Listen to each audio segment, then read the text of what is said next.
It's an exciting time to be a Doctor Who fan.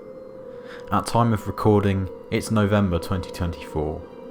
Russell T Davies is showrunner, Doctor Who is more accessible than ever, being available on Disney+, and Ncuti Gatwa's first series as the Doctor has aired, with his second Christmas special just around the corner.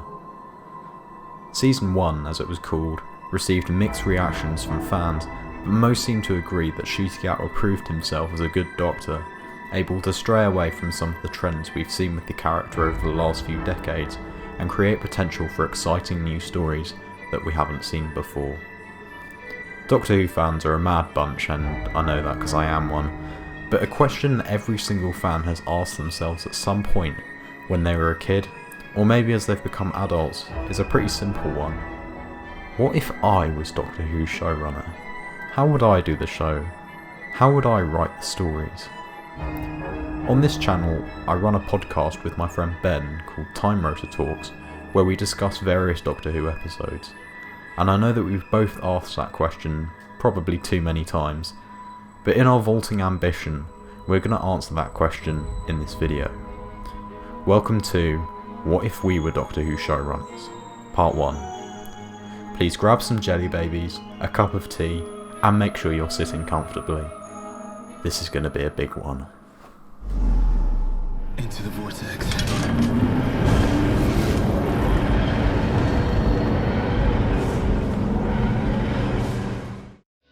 Hello and welcome to this very special edition of TimeRotorTalks, and today's the big day. We're revealing what we've been working on for the last going on about 6 months. This massive project that we've been working on, where we've imagined what if we were Doctor Who showrunners and how we would approach making the show. So essentially we have written Season 3, also known as Series 16 of the new era of Doctor Who. This is Ncuti Gatwa's final series as the Doctor in our little world of writing Doctor Who. Essentially we're guessing what happens in Season 2, which airs in 2025, and obviously it's currently 2024, so we're not too sure on what actually will happen. So we're essentially writing this a little bit blind, which gives us a bit more freedom. We've experimented quite a lot, so you're just going to have to wait and see how we've written the Doctor in our own way. As we've said, this weird world where we're showrunners, we've made a few changes to one or two things, which I'll talk about now. So the first thing that we've changed is the TARDIS. So instead of the Jodie Whittaker box that's been there since 2018, we've decided to sort of change it a little bit. So it's the same box design, but the windows are a bit different, the colour's a bit more TARDIS blue, and it's not weirdly green anymore. So that just looks a bit nicer. And also the interior, instead of the sort of clinical look that we saw from the 60th anniversary specials onwards, we've decided to tone that down a little bit. So we've got a much sort of darker look for the TARDIS. It's the same interior, but it's just the lighting is a bit darker. And we did originally consider putting like shelves and sofas and things in there, but honestly it was just a bit too annoying to Photoshop in, so we just decided to go with a darker look for the TARDIS. Also, in terms of the Doctor, we've given him, for each story, he has a different costume as Ncuti Gatwa's Doctor does. We've sort of gone with the main look that he presents in Season 1, but instead of the orange coat, he's got a dark grey coat. And there's also a new sonic screwdriver, because we were originally going to use the current one, but it looks terrible. It looks terrible. No, I remember you texting me and being like, are you going to change the sonic? And I was like, if he wasn't going to do it, I was going to do it. That's how bad I think the new one is. But yeah. But anyway, here's the new design here, which it looks lovely, and I put together, which only took me about like 10 minutes to do, but even so, that's the new design. It is very cool. So in terms of the series format, obviously we can't go out and film with Ncuti Gatwa, so we've decided to go for a sort of audio-visual type look. So we've got concept art that I did, and music, and our narration of the stories that we've written, all put together with sound effects and all of that lovely stuff to create sort of the best way that we can present our creative intentions for each episode. We've decided to cast actual actors in roles, so for instance the role of the companion is filled by an actual actor, and random actors you'll see turning up, like Brian Blessed, who turns up in episode 2 for some reason. Something else to mention is that nothing in this project is AI generated. All of the concept art, I photoshopped all of that together. All of the stories, we wrote all of those, and we tried our hardest to avoid just using anything that was AI generated. So as Max mentioned, there are 3 videos to this entire series. The first 4 episodes in this video, and the remaining 5 or 6 split across the other 2 videos. So sit back, relax, it's a long video, you're going to hear a lot of talking. However, you have got some fantastic editing by Max on screen. You've got some incredible visuals created by Max. So make sure you grab a drink, grab some food, and enjoy the first 4 episodes of Season 3 of Doctor Who. So for the first episode of the series, we knew we immediately wanted an episode which introduced the new companion, so the audience has someone to relate to from episode 1. We decided that we wanted 2 companions this series, so we've got a human from the past and an alien from the future, but we're not introducing them together, so just to shake up the format a little bit, we're having the human from the past introduced in the first part of the series, and then the alien from the future in the second part. So when casting our companion, the actress Emma Myers always stood out to me, just because I always felt she had that vibe to her of being like a Doctor Who companion, especially in shows like A Good Girl's Guide to Murder, and a little bit in Wednesday as well. So that's who we went for the casting of this companion. The plot of this story revolves around a fan of a science fiction series, believe it or not, who basically goes mad when the show gets cancelled. Sound a bit familiar? But this story is kind of inspired by the fact that Doctor Who got cancelled or given a rest in 1989, and the fans kind of went a bit berserk. So I've written a story which is sort of about that, but not in the way that you think. But it's got sort of themes of what a passion for that kind of series can become when it's manipulated by an external force. Anyway, here's how episode 1 goes. Please enjoy. Episode 1. The Fan Who Sold the World, written by Max Bell. The episode opens in a London VHS shop in 1998. Abigail Derbyshire, a 20-year-old working there, dreams of more in life but feels stuck due to lack of money and her difficult past. Both of her parents died when she was 11. Now she's just trying to make her way in life the best she can. She doesn't have a lot, but she still tries to keep her spirits high. Her co-worker, Michael, is a science fiction fan obsessed with a cancelled TV series called The Beyond. He constantly annoys Abby whenever he can. We see this happen as Abby prepares to leave the shop as she reaches the end of her shift and packs her bag. Michael goes over to the back room of the shop and picks up a specific VHS as Abby leaves the shop. It's a copy of the Beyond Series 7. And then suddenly, a white mist appears around him and he disappears without a trace. The VHS he was holding falls to the ground and the camera lingers for a few seconds for us to see the empty shop. We are then introduced to the new title sequence, which is a redux of the standard 2024 titles, along with a new arrangement of the theme which I personally put together.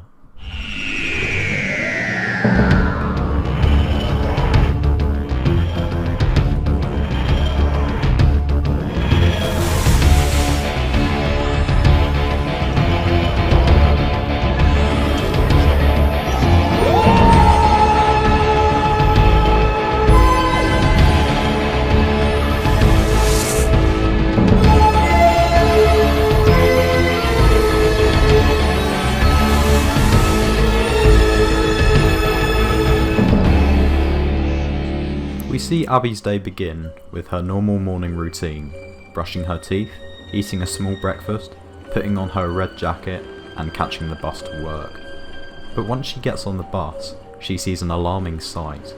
People around her are becoming transparent and fading away, but nobody seems to notice apart from her. Some people are even fading away completely, out of existence. She's horrified that she seems to be the only one unaffected, and while she tries to talk to some people, they are unaware of the fact they're fading away, and deny it, telling her that she's mad. Concerned, she heads to the VHS shop where Michael is missing. She goes behind the counter as usual, but this time to turn on the radio to BBC Radio 1. However, this results in a similar experience to the bus, as the presenters talk like nothing is wrong and it's a normal day. As she begins to lose hope and question whether she's going crazy like the people on the bus said, a strange man in a dark grey leather coat arrives and asks Abby if she's seen anything weird about. She frantically tells him about the odd things she's seen so far today, but says that only she and him seem to be the only ones who have noticed. The man says that this is very weird and scans her with his strange device, then saying he's got no clue. Abby hesitates for a second. Maybe this is all a sick joke. She demands to know who he is, and the man introduces himself as none other than the Doctor. He assures her that this isn't a joke, but he can understand why she would think that. He tells her that they're going to find a way through whatever's going on. Abby is still not completely trusting him, but she admits that the stuff she's seen today has been too real to be a prank. The Doctor agrees and says that this is the 1990s. CGI isn't great, but he really wouldn't know, as he claims to not visit the 90s much, as he finds it boring.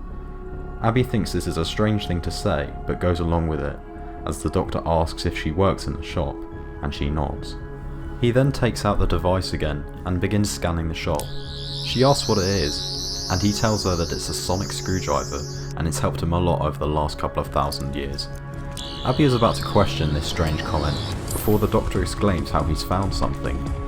He runs over to one of the VHS displays and discovers a mysterious VHS of the 8th series of The Beyond. She says to the Doctor that The Beyond was cancelled after its 7th season, which she knows because Michael, her co-worker, was always complaining about it.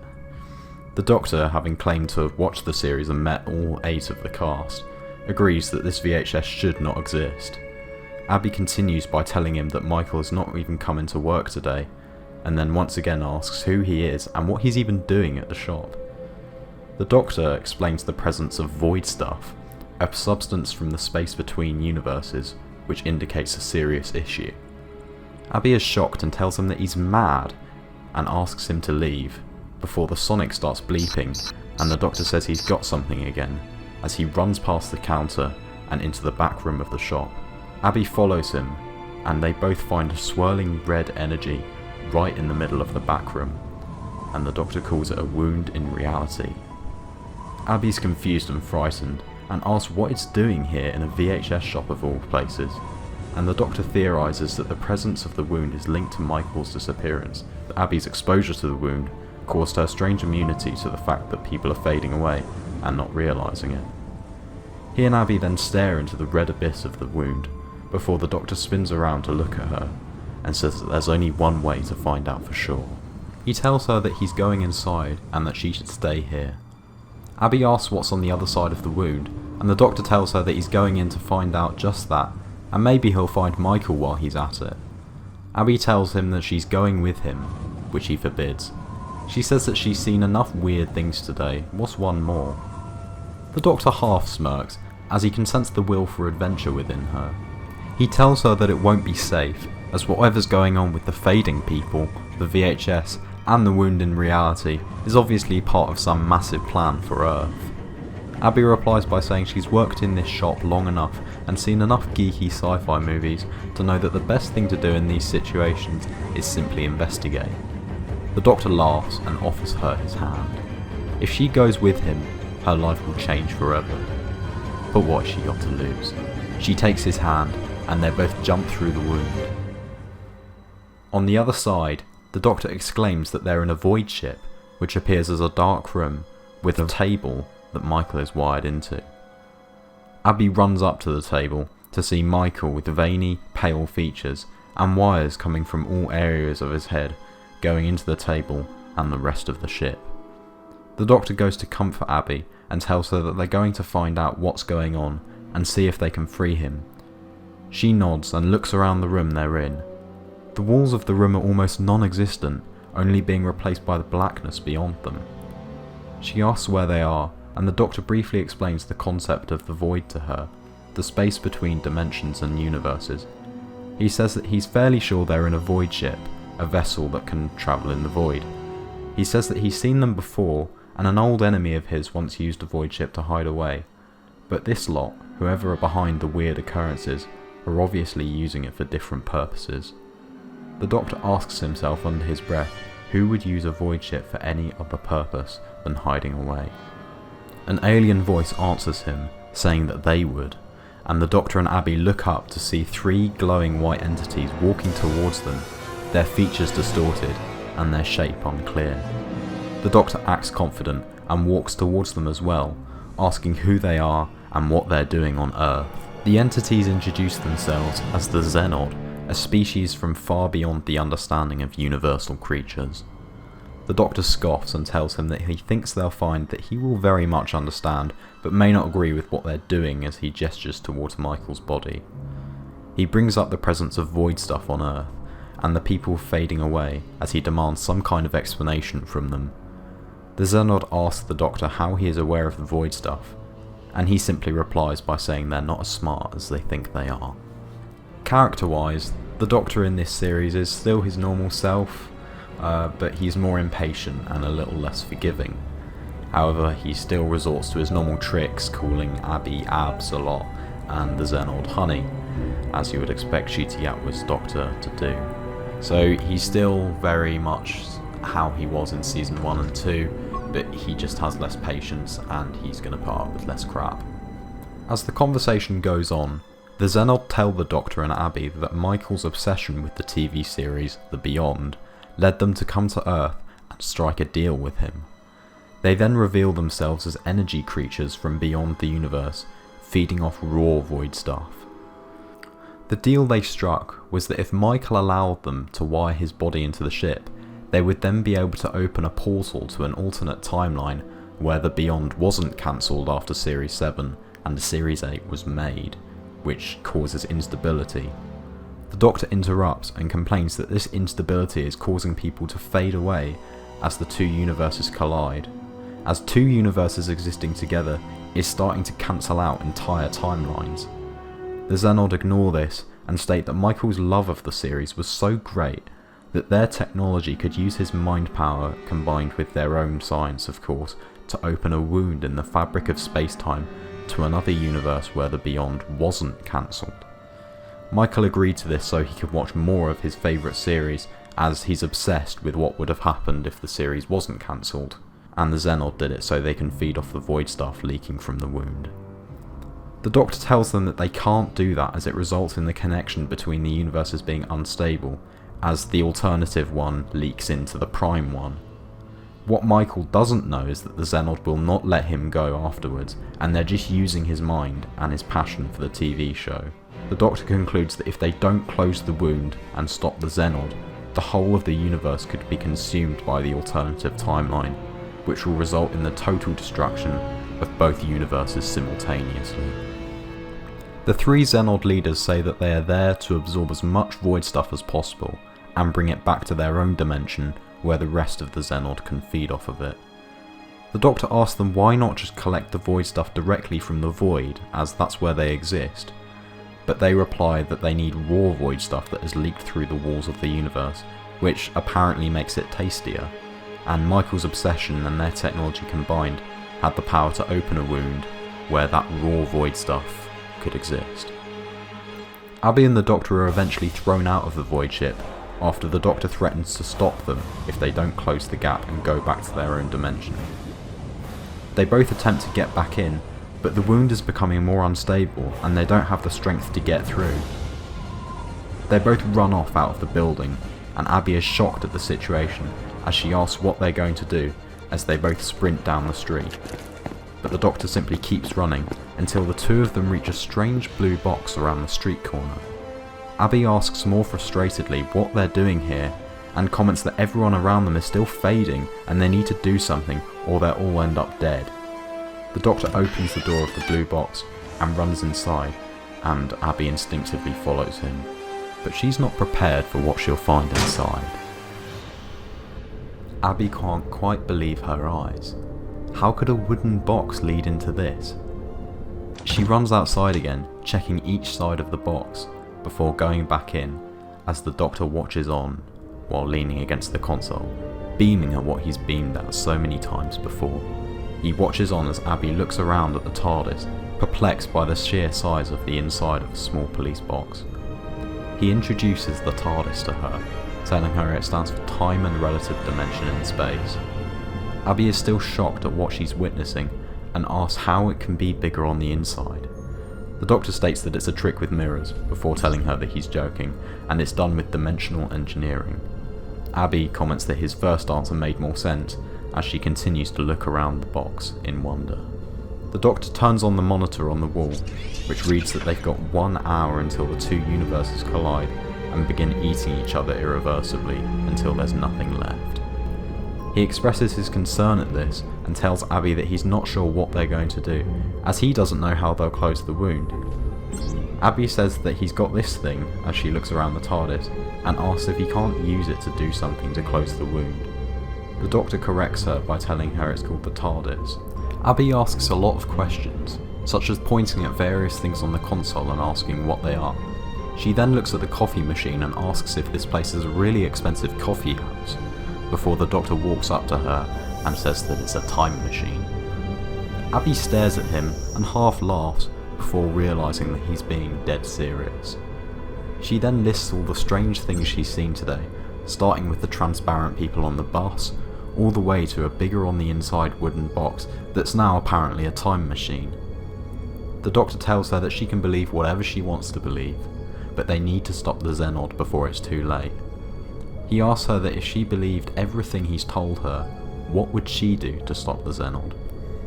Abby stops in thought for a moment, before blurting out that she'd use this TARDIS thing to go back in time and stop the Xenod from ever coming to Earth, and opening the wound. The Doctor says he likes her thinking, but that would cause a time paradox and would probably rip the universe apart, as he can't go back and change something that's already caused events. Abby then asks if they have some kind of weakness, and the Doctor replies by saying he doesn't know, as he hasn't met this species before. She then asks if the void stuff they're after could be the key to getting rid of them. The Doctor looks away and strokes his chin, considering this. He states that it could be, and says that the void stuff is background radiation from the void, but the Xenod want the raw variant of it that's only present when you rip open the barrier of a universe. Abby repeats the fact that it's background radiation, and suggests that maybe if they mix that with normal radiation, the Xenod will absorb both kinds and get poisoned by the normal radiation. The Doctor scoffs, saying it's a stupid idea and it would never work. But then a few moments pass, and the Doctor slowly turns around to look at Abby, a bemused expression on his face. He said that it might actually work. It's silly as hell, but it could actually work. Abby shrugs and says she watches too much sci-fi at that shop. The Doctor tells her she's either smarter than Einstein or she's going to get them both killed.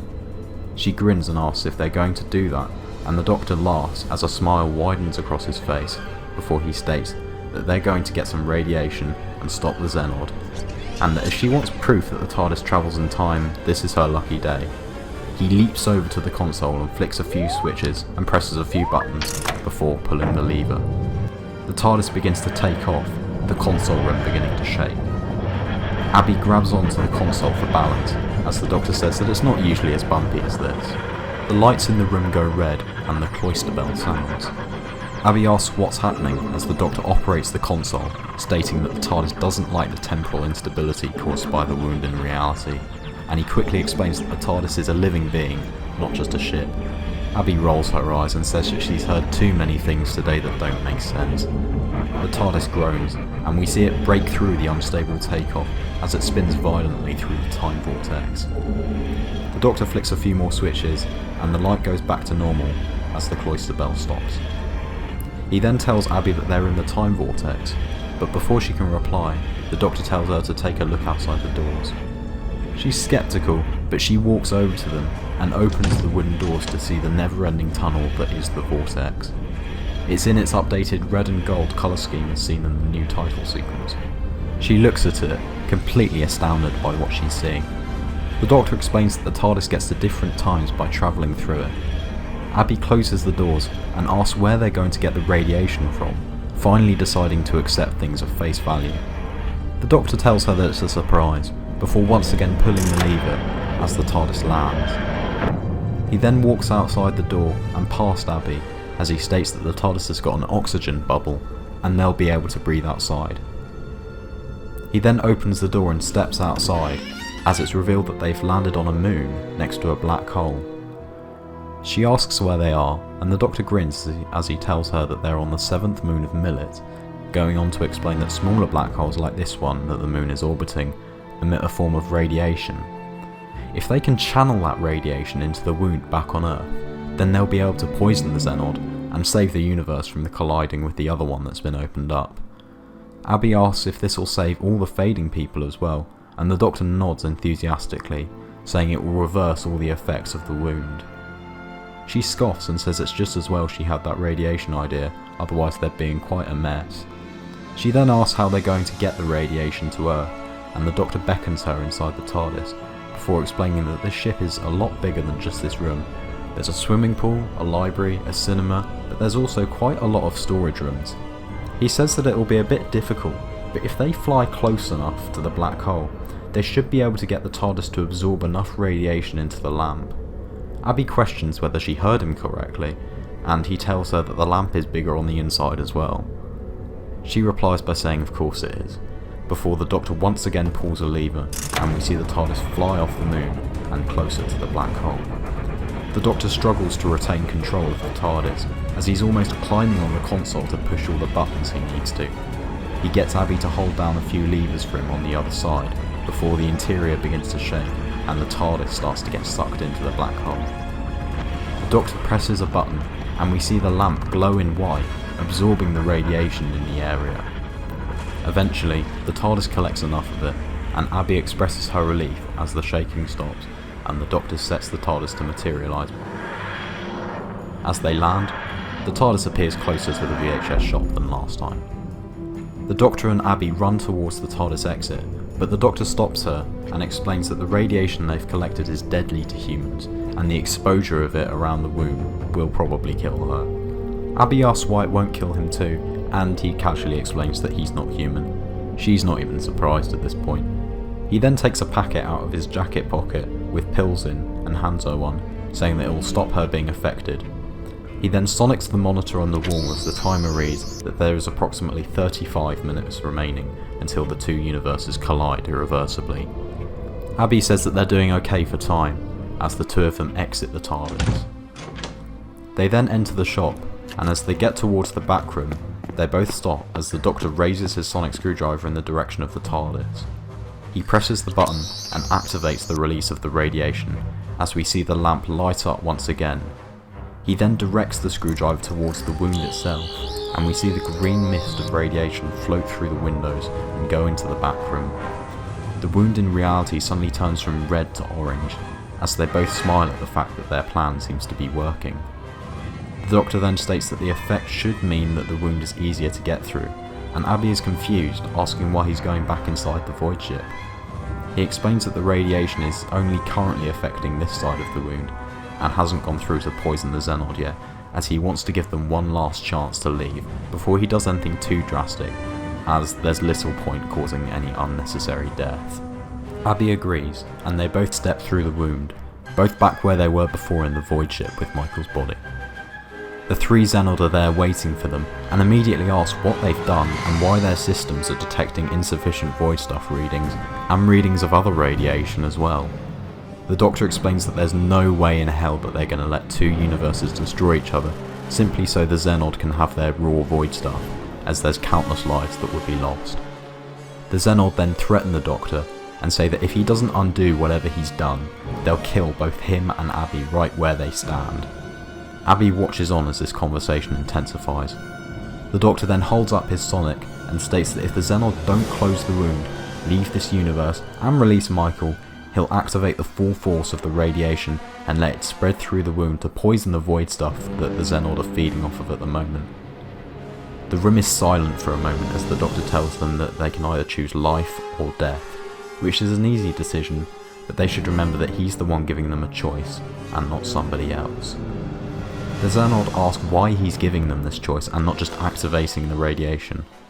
The Doctor explains that he's a lot of things, but the last thing he is a killer, and while he hates what they're going to do to the universe if he doesn't stop them, he still wants to save everyone, including the people in the wrong.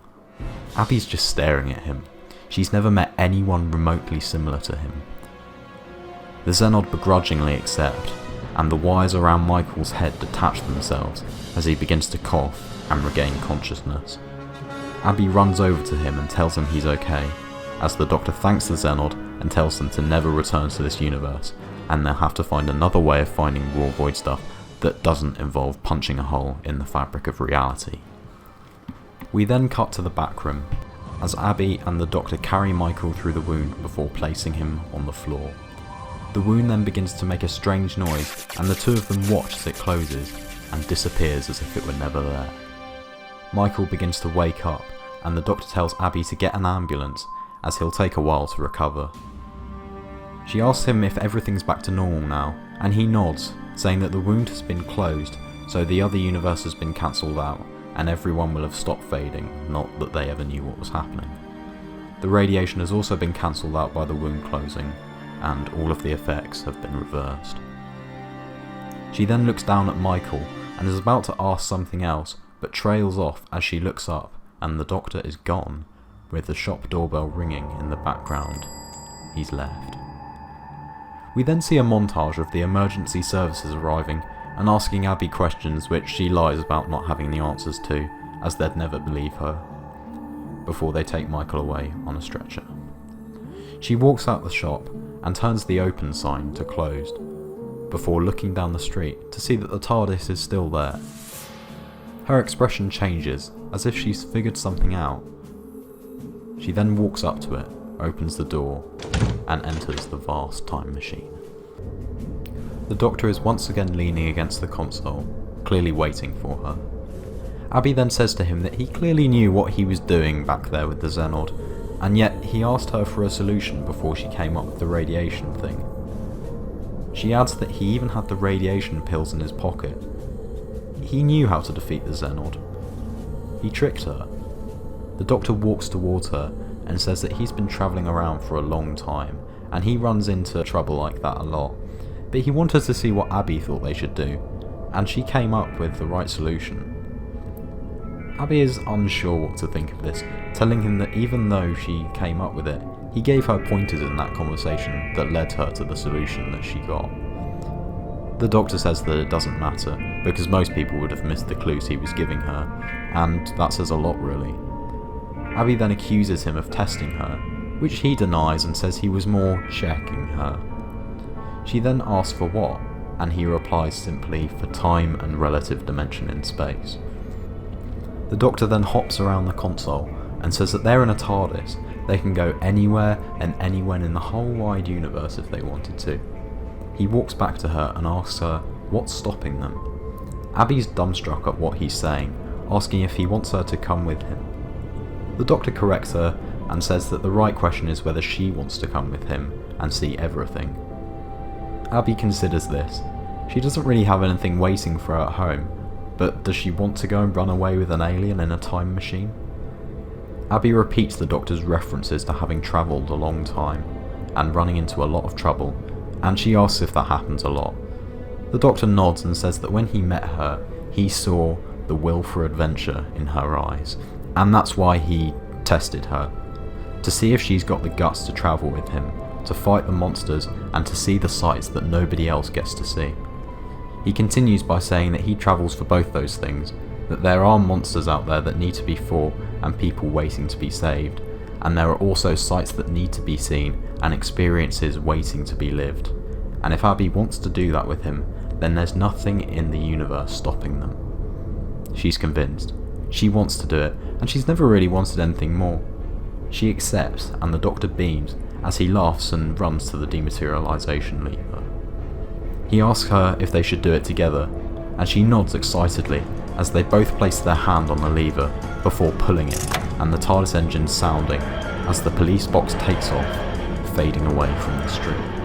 And as we see the Doctor and Abby looking up at the time rotor together, officially as Doctor and companion for the first time, the episode ends as the end credits roll.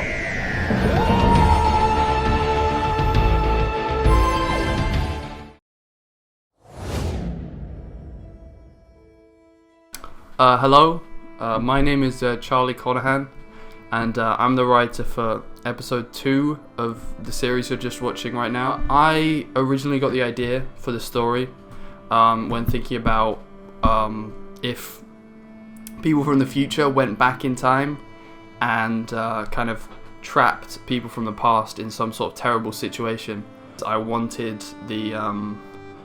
there to be a character similar to the Doctor, who in this story is the Director, a similar name now. And the Director kind of acts as a foil to the Doctor in many ways, where the Doctor goes back in time and saves people, goes back in time and sees stuff that happens, but also, stops great evils. And then the Director is kind of a similar vein, but also obviously very different, in that they're a character who goes back in time and just watches. Yeah, anyway, I hope it's better than the rest of them.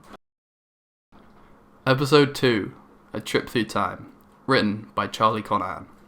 The episode starts on a cold open in the TARDIS, taking place immediately after episode 1. Both the Doctor and Abby are being jostled around, holding onto the console for dear life, with the Doctor yelling orders at Abby about what buttons to press and what levers to pull on the TARDIS console. After a short while they land, with the TARDIS ceasing to move and the two of them both falling to the floor emphatically. Whilst on the floor, the Doctor whispers to himself that this is the last time he lets someone pilot the TARDIS on their first trip. Abby then hops up, with the Doctor slowly rising to meet her. She then excitedly asks him how she did, with the Doctor replying that they won't really know until they step outside. He's then cut off by Abby emphatically opening the door and running out of the TARDIS. The Doctor then runs out to join her, yelling out at Abby that they need to wait a second, and that there are things she needs to do to make sure they are safe in this different time. Which is making sure they're in the right clothes, not mentioning that they're time travelers, not talking about the TARDIS, etc, etc. He stops in the doorway to see that outside it is nighttime and it's pouring down with rain. Abby is just standing a bit out from the TARDIS, standing under the tree that the TARDIS has landed under. The Doctor then makes a passing joke about how they haven't gone far, as he gets a drop of water on his finger and licks it, telling Abby that the rain is definitely earth water, and around the 17th to 18th century England. He then comments that this must be very boring for Abby, as they haven't really gone that far. But he then stops when Abby spins around to look at the Doctor with a wide grin and an inquisitive look. Her eyes then dart around as it becomes clear she is utterly dumbfounded by the fact that she has travelled in time. The Doctor stops to admire the wonder of the human mind, but then tells Abby that he's gonna go and get some clothes more suited for the time from inside the TARDIS. Abby keeps looking in wonder at her surroundings, calling out that the Doctor should make sure they get them both coats. But the Doctor is no longer concerned with the rain. He is standing, unmoving at the controls of the TARDIS, looking up at the screen on the wall where he sees an unusual and rather odd transmission. The video, which looks like webcam footage, starts with an anxious 20-something-year-old in a suit shirt and tie, with a man in a suit and a clipboard standing behind him. The man in the suit mutters something to himself along the lines of, "Stupid drunk drivers," as the other man in the suit shirt frantically tries to type out the issue on the computer's keyboard. Then, a woman with a rather more expensive suit arrives, aggressively looming over the computer. The man in the suit shirt tells her that there appears to be a ship out of the parking bay, whilst referring to the woman as the Director. He then comments that it could have been a fault in the force field, with the man in the suit behind him saying that it could have been an issue with the parking bay doors. The woman in the suit then asks the suit shirt man if the camera is on, and if he can pull up an image of who's on the other side, with the suit shirt man replying yes and no respectively. So he then looks straight into the camera and says, "Whoever you are way out of storage, so we're just going to warn you that you're about to experience slight turbulence as we bring you back up to the ship and out of view. This will be taken out of your mini-fridge budget." Perturbed, the Doctor calls Abby in a worried but stern voice, with Abby replying with a quick but confused, "What?" The Doctor doesn't answer her question, but instead calls out for Abby to get back in the TARDIS now, in a more aggressive and hurried voice. On the screen, the woman in the suit, who is now stood back up from leaning over, starts talking to the man in the suit and tells him that this stuff can't be happening so close to the big day, just as the transmission cuts out. At that exact moment, the TARDIS doors slammed shut as Abby is trying to walk slowly back to the TARDIS. The ship then starts to be teleported away with the Doctor inside, and Abby now running towards it, trying to get back in. The Doctor starts panicking with the controls of the TARDIS as he tries to activate the engines to fight against the teleportation. The TARDIS is now shaking around and pulsating with energy until eventually it blasts a bright shockwave out, throwing Abby a few meters back. Abby then passes out on the muddy floor while the Doctor continues to panic as he keeps frantically pressing buttons on the TARDIS console.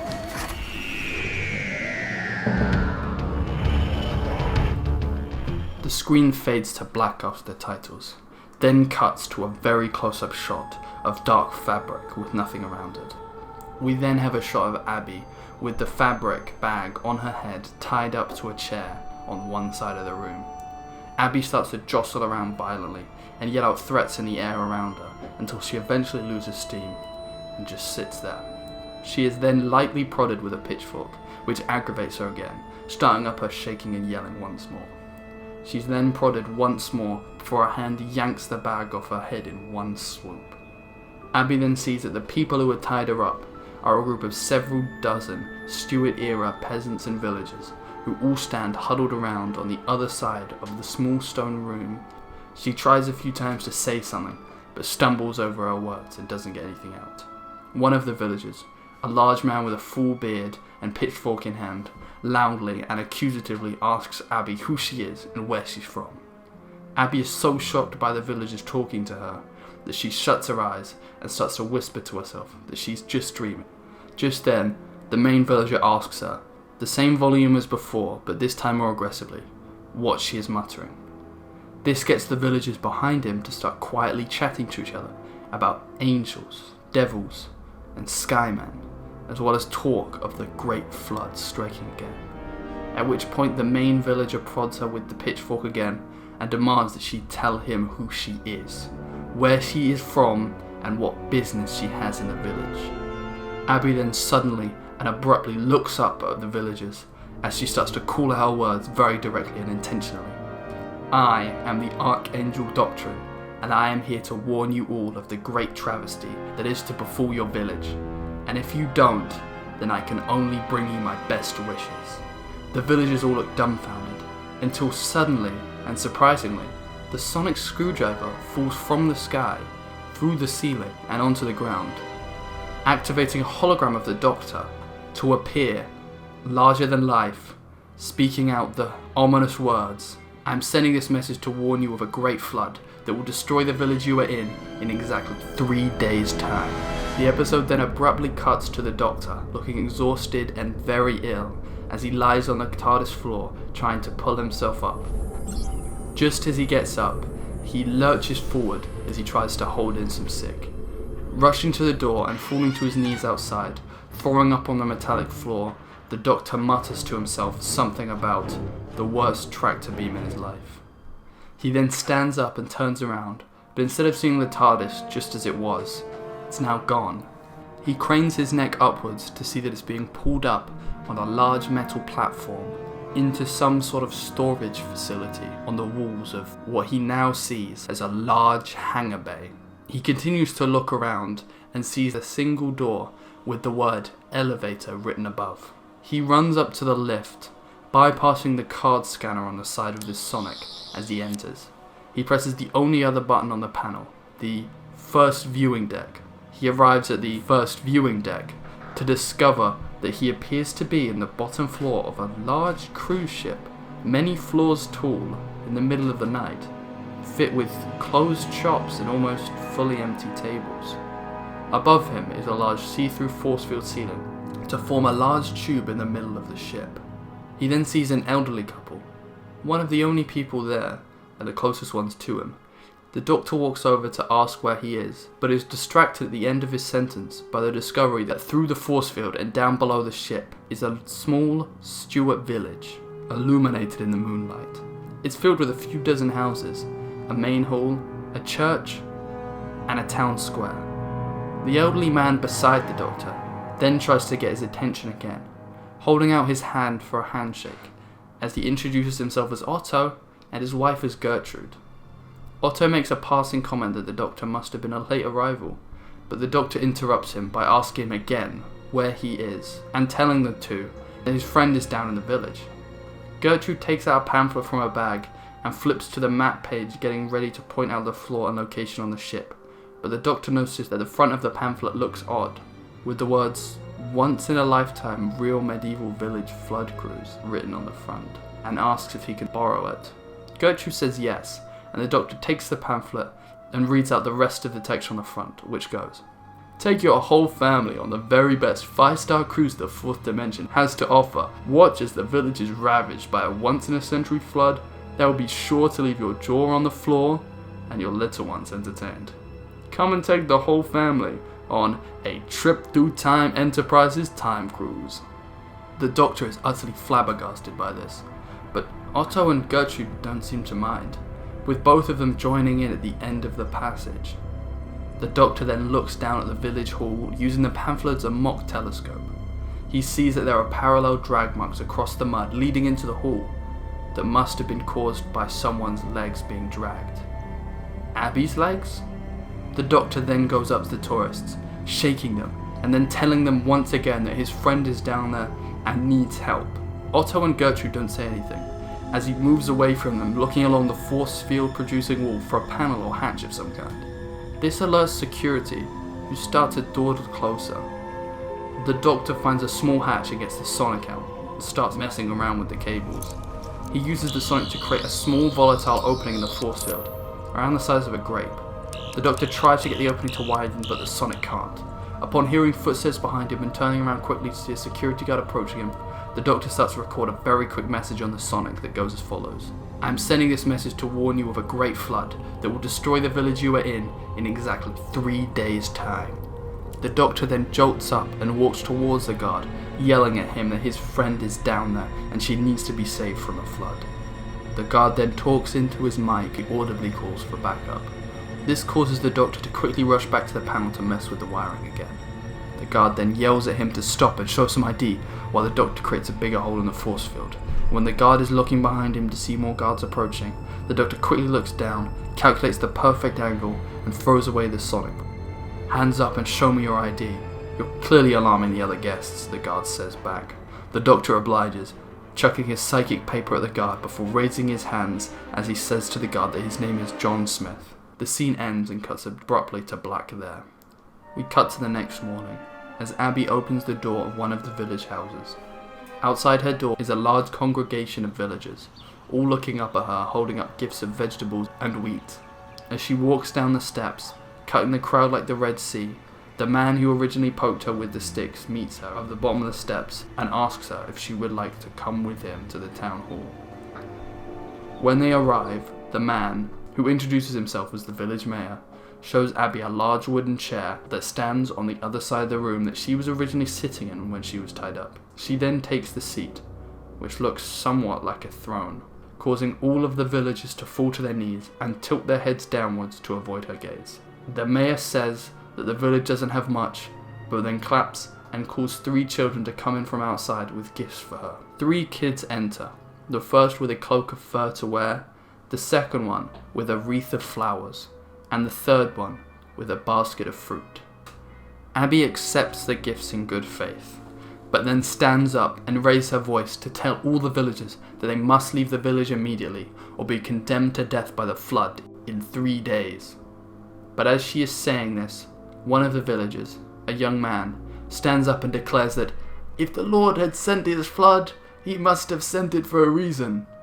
And that reason was to test us, test our resilience, and that if London bounced back from the Great Fire, then we can bounce back from this great flood.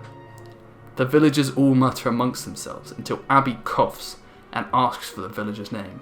He gets nervous but says that his name is Josh. Abby then says that the villagers should praise Josh for his great-minded thought, as the flood and Abby's message for them to leave was all a test, and that the villagers have passed the first of many.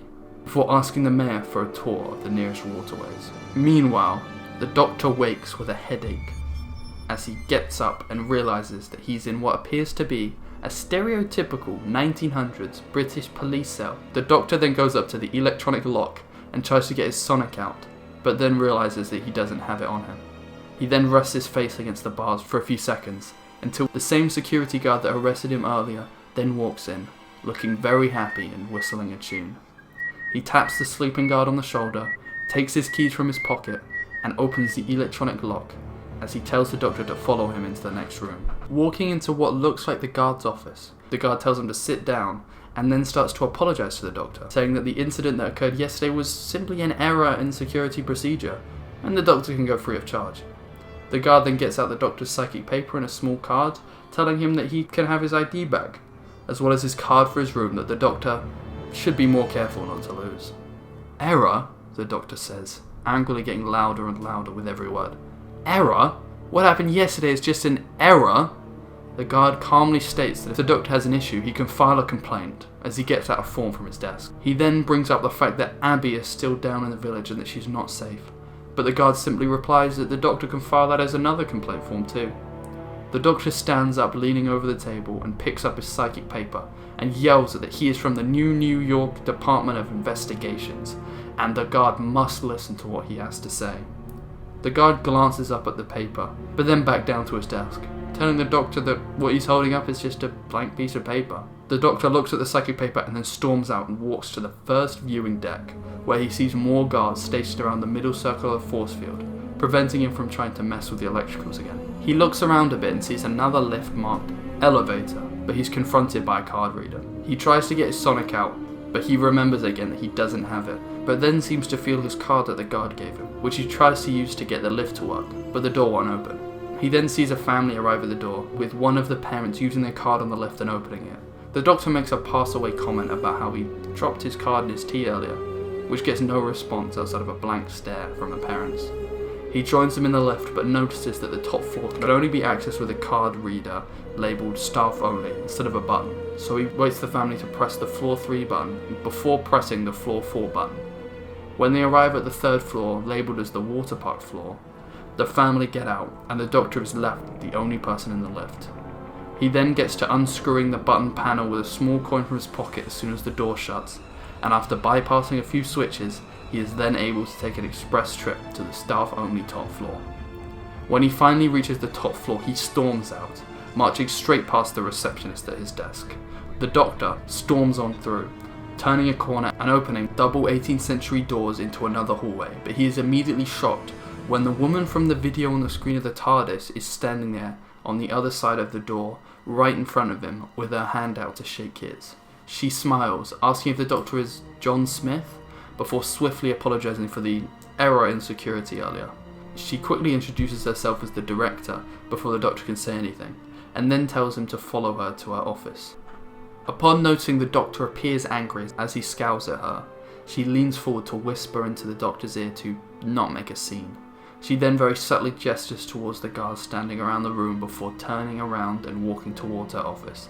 Now inside of the office, which is a rather small room with a desk facing the door, the director tells the Doctor to take a seat. The moment the door shuts, the director immediately switches her tone from light-hearted to deadly serious.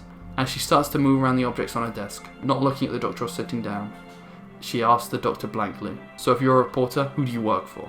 And while you're at it, what actually is your real name?" "The Doctor," he replies, but before he can continue, the director interrupts him, speaking very quickly, "Just the Doctor?"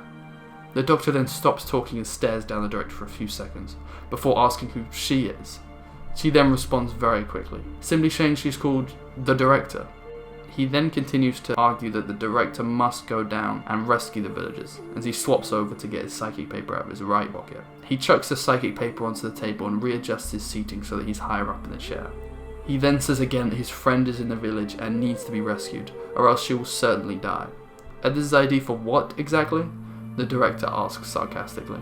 "My interplanetary press card issued to me after 10 years as chief executive reporter for the New York Times. Writing a piece with my partner who's currently in the village about to be flooded on the flagrant legal responsibilities being ignored by your ship." The Doctor replies before being interrupted, talking more fluidly as to try and get his confidence and power in the scene back. 10 years, wow, you don't look old enough to have been working there for nearly as long. In fact, I can't really tell how old you are on this ID, mainly due to the fact that there's nothing on it. The director slams the psychic paper back on the table. She then says that the ship has a mild psychic field around it that erases the effects of psychic paper, in the exact case that a journalist would come snooping around for a story that the director makes sure to emphasize does not exist. But what about the dozens, maybe hundreds of villagers down there who will die in 3 days because you didn't save them? The Doctor shouts out. 3 days? Those villagers down there have already died. Billions and billions of years ago. They're dead. Why would I do anything about it? After all, there's nothing wrong with making a little hay where the sun has already shone. The director then presses a button under her desk. Now, if you don't mind, you will now be escorted back to your room, which I have generously offered for you, for your agreement not to continue with this baseless story. The guard from earlier enters as the Doctor stands up and starts to get angry, shouting at her that she can still save them. The guard puts his hand on the Doctor's shoulders, which he shakes off, repeating to the director that they can be saved. He leaves as we hold on a shot of the director sitting down on her desk somewhat morbidly. She waits a bit in a moment, alone in her room, then looks down in subtle contemplation before the shot cuts.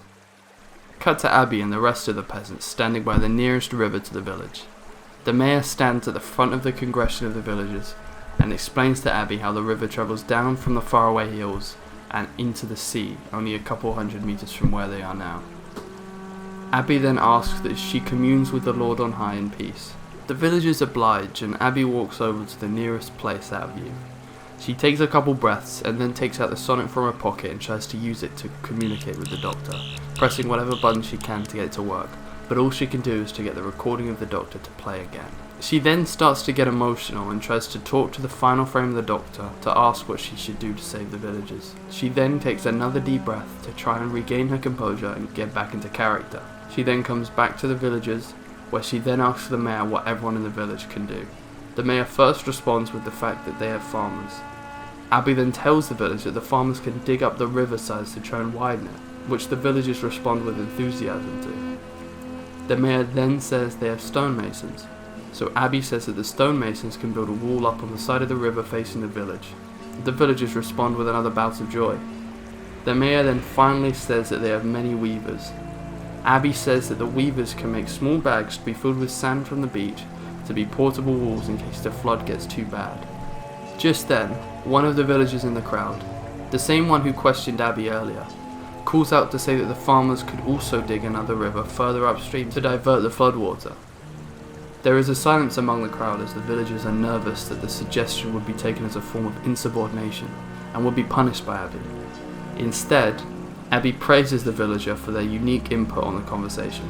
The villagers all praise him, chanting out, "Praise be Josh, praise be Joshua." Abby then calls for the work to begin whilst the day is still young. The episode then switches to a montage as the villagers disperse to their different tasks and activities. We cut back to Abby in the house given to her by the villagers, trying out the fur coat she was given earlier in the day. She's then startled by a knock at the door. She goes to open it and sees one of the villagers, a man in his 20s in priest's robes, who she hadn't seen say anything but had been at the side of the mayor for the duration of the episode. He smiles and acts excitable, introducing himself as Jude. Abby then asks why he's here when he should be working with the rest of the villagers, but he replies that he doesn't have an obvious skill that would be of any use outside of prayer and motivation. He then asks if Abby would like to see his hut with his scientific equipment, as he is also a man of science as well as God, to figure out something for him to do. Abby obliges and they take the short journey through the village to his hut. When they arrive in Jude's hut, he shuts the door and immediately becomes far more serious. "I don't know what you're planning here, but I hope you have the best intentions for this village," he sternly says to Abby. She insists again that she is the Angel Doctrine and that she is here to save the village from almost total annihilation. But Jude just asks her to prove it. Abby argues that he saw the vision from on high when she was being held captive the day she arrived, but Jude wasn't having any of it. He says that proves nothing, just a bit of fancy projection. Jude says he's read about how Newton cut light into a rainbow and says that the vision was just an expansion on that. Abby retaliates, saying that as a man of God he should realise when he is in the presence of a true angel. Jude then says that the whole town had a meeting earlier in the morning, long before Abby woke up, where every idea that Abby had had earlier about preventing the flood, one of the villagers had actually come up with independently. He says that he won't tell them because, although he doesn't know what Abby has planned, he'd rather believe that she's doing all this as part of some big convoluted gesture to really save the village, rather than some malicious reason. Now I must leave you, as I have prayers to do and a whole town to motivate and potentially keep alive, he says as he exits, leaving Abby alone in the hut. She moves into one of the corners, sits down against the wall, and looks directly into the sky, hoping that the Doctor will save her from this predicament she's in. Cut to the Doctor in his bed, being woken up by an alarm. He tries to slowly get up, but the guard who detained him on the first night starts rapidly knocking on the door to wake him up, and telling him that he's allowed out all of today. A quick time skip later and the Doctor is awake and holding a few large envelopes under his arm. He then travels to the security guard station, where he puts an envelope into the complaints box and then heads back to his room. On his way back, he steals a glove from an unsuspecting tourist and then some sunglasses from a table, putting both of them straight into his pocket. We then get a montage of the Doctor disabling the various hidden cameras in his room throughout the day, fiddling with the electricals in the door lock system, and rewiring his entire room floor to ceiling. Abby then wakes up in her new bed again, and leaves the house to discover that the village is empty. And after a short while of looking around, she sees that everyone seems to be standing around the cliffs along the coast, where they were excavating the stones for the flood wall. As Abby gets closer to the crowd, she realises that one of the villagers has died from a fall off the cliff top. Abby has to try and hold back her sadness and shock as the villagers all turn to her. She looks around for Jude and tells him to read a verse as everyone joins in prayer for the fallen villager. They all join in hymn, where it is revealed the villager's name is Josh, the same villager who spoke up and gave Abby suggestions for flood defense ideas. But when the hymn is over, the villagers all turn to Abby again and ask her if Josh is now up in heaven. Abby waits to answer, contemplating the ethics of even answering the question, before answering yes, he is. She looks over to Jude subtly to see his silent distaste for what she has decided to do. It's worth noting that at this point in the series, Abby's still forming as a character. The reason that she joined the Doctor was more or less to do with the fact that she didn't find herself the basic opportunities that most other people get back on Earth.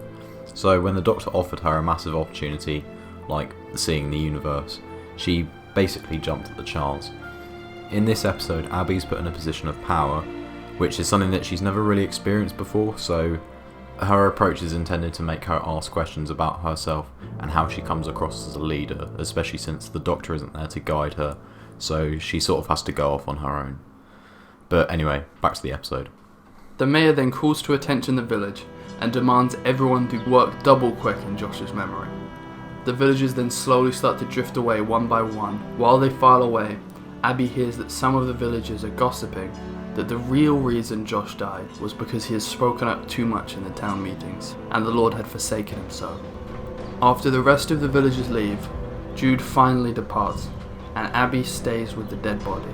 We then get a slower and more somber montage of the villagers doing work, with shots fading in and out with each other, until finally it fades to a shot of the director ending a speech to the tourists of the ship about programming for the next day, with the Doctor standing in the crowd staring at her. Then the episode fades to a shot of the Doctor walking up to the director, who is now sitting at a bar on the ship sipping a drink after the speech. The Doctor stands next to the director, not saying anything. The director doesn't move but does notice the Doctor walk up to her through the reflection in the bar. Two guards shuffle in from out of frame, but the director shuffles them away with a single hand movement. She then sits up to look at the Doctor, who is grinning ear to ear. She asks him what he wants, at which point he takes a glove out of his pocket and throws it to the ground, immediately confusing the director. I challenge your boss, Bernard Louis II, to a duel, via you as the closest and best suited representative to good Bernie. The director asks him what he's on about, this time more confused than infuriated. The Doctor responds saying that he is formally declaring a duel with the director's boss, and that according to the statute of the land over which the ship they're in is, him and the director must discuss a time and a place and possible cancellation for the duel tomorrow between noon and 6 PM, as that is when the Doctor is available. The director then tells the Doctor that he can't do this. The Doctor then goes on to quote that When concerning matters not described as being forbidden in New York time law, the rule of the land of the planetary object under which any time cruise ship or other time-travelling tourist venture is situated is enacted. The Doctor then says that he knows New York laws basically off by heart. In fact, most of them were stolen from a legal paper he was writing. And so he knows that there is nothing in the New York law books forbidding, or even for that matter accepting, dueling as a legal act. So it instead trickles down to Stuart law, which he says very much does allow such practices. The Doctor then starts to leave, leaving the director dumbfounded, but he cuts back, speaking again to her, this time in a deeper and more serious voice. And by the way, no villager down there is dying on my watch, not while I'm on this ship. He walks away for good, leaving his folders on the desk for the director to read, as well as the glove he threw on the floor. Cut to the Doctor sitting on a table on the first viewing deck, wearing sunglasses and sipping a drink from a straw. The man in the suit from the video in the TARDIS then walks up to him and awkwardly tells him that the director is expecting him now. When they arrive to the top floor, the man in the suit tells the Doctor that the director is in her office and that she is not a woman that likes waiting. The Doctor takes an aggressively loud sip from his drink, then takes to the bin near the door of the director's office without saying a word or breaking eye contact with the man in the suit. He then turns to enter the director's room to see the director sitting down angrily, looking up at the Doctor. The Doctor makes sure to shut the door properly. He then readjusts his glasses as he slowly makes his way to the empty chair in front of the director's desk. Neither of them have said a word the whole time. The director decides to break that deadlock by saying up front that she knows this is not really a meeting to decide the time and place for a duel between the Doctor and the director's boss, but she wants this over and done with, so she takes up a clipboard with a very, very long list of demands and places it on the table. This alright with you? Oh, and if a single one of these demands is not met, my superior will be forfeiting the duel on the grounds of an insult to his character, she sarcastically says as she stands up to leave, thinking that she has outsmarted him with a several-page-long list of extremely specific quotas she wants fulfilled. But just as she gets to the door, the Doctor beckons her back, stating that she has to be present for the entire time that he reads the list. The director, clearly annoyed, sits back down again. There are a few seconds of silence before the episode cuts to Abby silently watching over the villagers as they make their final preparations to the wall along the river. Then, cut back to the Doctor and the director, who both sit in silence. The Doctor, not looking up from his page, asks the director what's stopping her from saving the villagers right now. I will not be made to have this conversation, she responds. The Doctor quickly retorts, asking if she's just going to ignore the preventable deaths of 100 villagers. The room falls silent for a moment, as the Doctor continues to read the clipboard. Their suffering can still be stopped. What about my friend, the Doctor questions, getting loud and aggressive. The director responds that his friend decided to go down there and investigate, but she's not sure that the Doctor isn't just some lawyer who stowed away and somehow gotten their stowaway mate trapped in a flood zone that they most definitely already knew about. The director then says that Abby had put herself in danger, and questions why the Doctor was asking her to save his friend. I do expect you to do something about it. There is human life, precious, precious human life down there, and you can't look past your own paycheck to see that. The Doctor jabs. We haven't caused any deaths, nor will we cause any deaths, the director responds. That's exactly the reason you should go down there and save them, says the Doctor. The timeline will not be broken. It's just one village with a few dozen villagers. The director replies by asking the Doctor about him saying that it's only a few dozen villagers, and that if it's only a few, then what's the point? That's exactly the point, yells the Doctor, silencing the room. After a few moments of nobody talking, the episode cuts to Abby and the villagers all sitting down huddled together in the village hall as the rain picks up and thunder starts to crackle in the distance. The episode then cuts back to the director's office, with the Doctor asking the director, why even be here? Why not simulate a flood using the boundless budget you seamlessly have here? It looked just like the real thing. The director responds with, the market wants more real, more tangible, higher quality attractions. The Doctor then stands up and walks to the door. He turns back around with a beaming smile. He wraps the wall of the office and says, real high quality soundproofing this. I assume you probably just wanted not to be disturbed during your all-important meetings or something. The duel is off, by the way. I was just waiting a bit before everyone was finally in their rooms. It's surprising how real fake flames and fake fires can be to the tourists on the ship. He then turns to open the door, at which point a very loud beeping alarm system is heard, which startles the director, but the Doctor is unfazed. The director, now very confused, stands up to follow the Doctor, and when she walks up to the door, sees the Doctor standing in the middle of the empty hallway, fiddling with his sunglasses on his head as flames engulf the room around him. His fiddling with the sunglasses quiets down the beeping audio system so that it's still heard but far quieter. It also seems to have the effect of the flames that engulf the room to reverse and then go back forward, as if in some kind of boomerang effect. Funny how simple the security system of a, I assume, multi-billion-dollar time cruise is. Took me less than an hour to get into your holographing system that you for some reason thought would be a good idea to have all around your ship. The Doctor taps his pocket and comments that she shouldn't have kept him in a room with just a handful of books for over a dozen hours. The Director still hasn't said a word, utterly dumbfounded by the Doctor's explanation. He then chucks his sunglasses at the Director, still with the fire around them looping backwards and forwards. He says that he modified them himself as the Director looks through the lenses to see security cam footage of all of the other rooms on the ship. The Doctor then confidently struts towards and down the stairs next to the lift, with the Director trying to follow him but not matching his pace. Just as the Doctor leaves, we cut back to Abby and the villagers cowering in the village hall as the sound of rain and thunder. Most of the villagers are all praying to themselves, with many of them reaching out their hands to touch Abby as a way of being closer to the Lord. Abby is at the front, holding 2 children under her arms to comfort them, while she stares unblinking at the door. Just then, the TARDIS noise is heard, and the villagers all look up as the bright lights of the TARDIS lamp pulsates. Then we get a reverse shot of the Doctor standing in the doorway of the TARDIS, holding out his hand for the villagers and Abby, with the bright light of the TARDIS interior masking the Doctor's face and leaving him as not much more than a silhouette. Cutting back to the ship, the Director arrives at the first viewing deck, with the same hologram flames and surrounding everything. Looking back down at the main area, she sees the Doctor staring right back at her, seemingly having appeared out of nowhere. At this point, the Director finally cracks, angrily yelling at the Doctor about how he's ruined the tour for everyone on board, how he's cost the company billions with the damage he's caused, and how he's ruining her almost guaranteed promotion up the company ladder. The Doctor then says that he's going to leave now, and that the Director has been thwarted.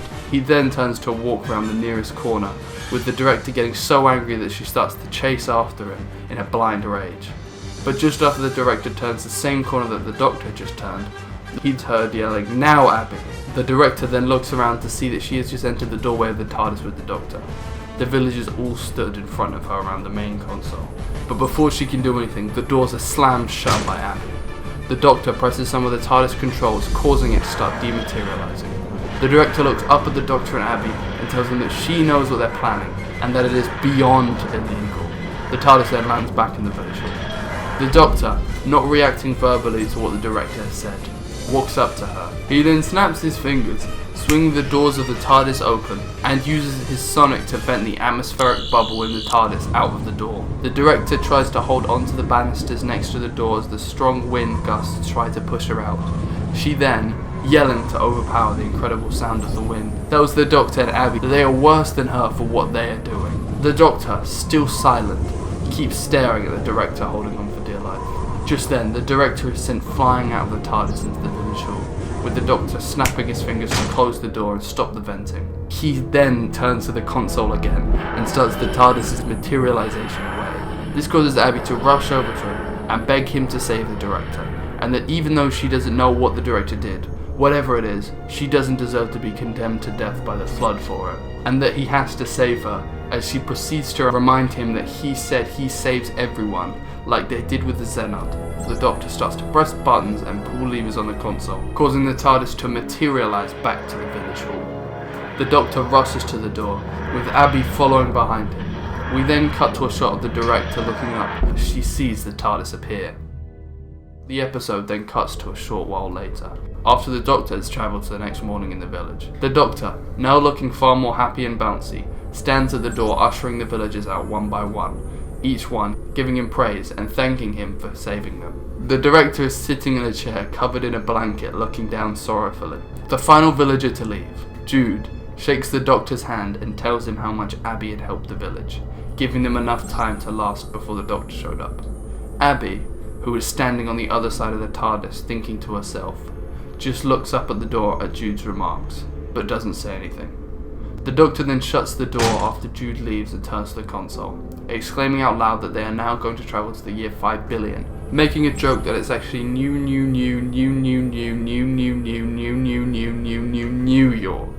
The Doctor then walks over to Abby and quietly, so as the director can't hear them, gives her a mobile phone from the early 2010s and tells her that she can use this to message him anytime in case she is in any dangerous situation like this again without him. But just as the Doctor starts to move away, Abby asks, whispering, if the Doctor was really just leaving the director there to scare her, and if he was always going to go back and save her.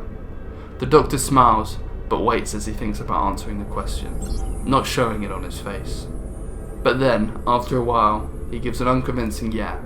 He then quickly goes over to the console and pulls a lever.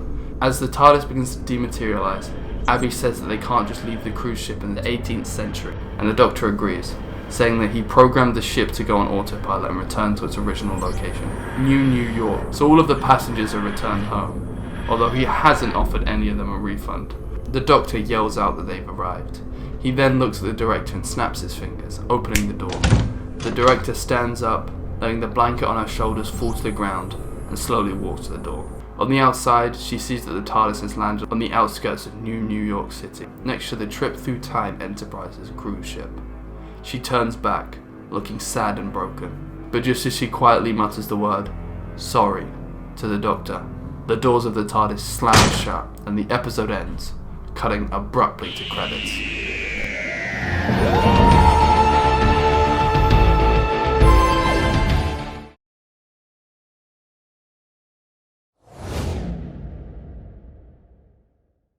So, the next episode is where things get interesting. For the first two episodes, you've got your sort of conventional companion opening stories, one going to the past.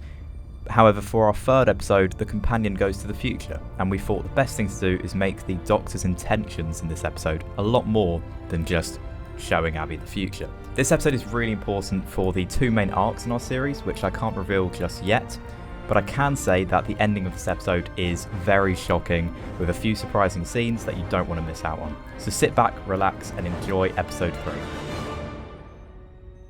Episode 3, Siege of the Vigil, written by Max Bell and Ben Hernandez, which is me, by the way. The episode begins in the year 13,000 on the space station Sanitatum C, a vessel orbiting the planet Lumaris. We open with a scene that vaguely resembles an episode of Star Trek, with the various crew on the station being introduced through the perspective of Sana Cray, the woman in charge of the station. We see her making her way towards the station's bridge, and then learn through the dialogue between her and her second-in-command officer Ronan that the station is projecting a beam of energy into Lumaris, which is attempting to heal its atmosphere from severe damage previously caused by the population. The device powering this beam is known as the Plasmac Generator, and they refer to this whole operation as Project Mundair. As the two arrive at the bridge, we are introduced to a few members of the crew before Sana asks for a system report. The lead engineer tells her that all systems are operating at 100% and the atmosphere is looking cleaner than ever. She tells the engineer that he shouldn't get too excited, as they've still got a long way to go. After she says this, however, the lights suddenly turn off and everything goes pitch black. The lights slowly come back on and she's distressed, asking what's happening. Crew members on the bridge frantically operate their computers, and one of them tells her that they're unsure what caused the sudden system pause, but it's almost like something's interfering with their internal systems, which should be impossible. Sana then tells Ronan to contact the Plasmac technicians down in the station's core, and Ronan tries to talk to them through the comm system. We cut to the Plasmac core room, as a young technician, Erin, answers the call and expresses her concern, saying that the core is not damaged, but they don't know what's going on. Nothing should be able to access their internal power core with their shields and advanced system protections in place. Ronan looks up at Sana and says that the only way anyone could access that would be from inside. The lights go out again and turn on a few seconds after. Erin says on the comms that everything seemed to turn off except for the Plasmac core, which has completely remained stable. Ronan questions this as one of the other crew members on the bridge suggests that the invaders want the core, which Sana disregards and says that this is a Code 10 emergency and she doesn't want any unnecessary thoughts put in her head. The crew member frantically replies and shouts that they're already inside the station before the lights go out again, until they begin flashing. We see flashes of each character's perspective until we hear a soft voice creepily whispering to the crew, saying, "We see you." Suddenly we begin to see flashes of the owners of the voices as they appear on the bridge and begin snapping the necks of various crew members at their station. The light's still flashing, we can barely see what's happening. We can see flashes of Sana, Ronan and Eric running away as the shots of the Vigil get closer and closer to the camera.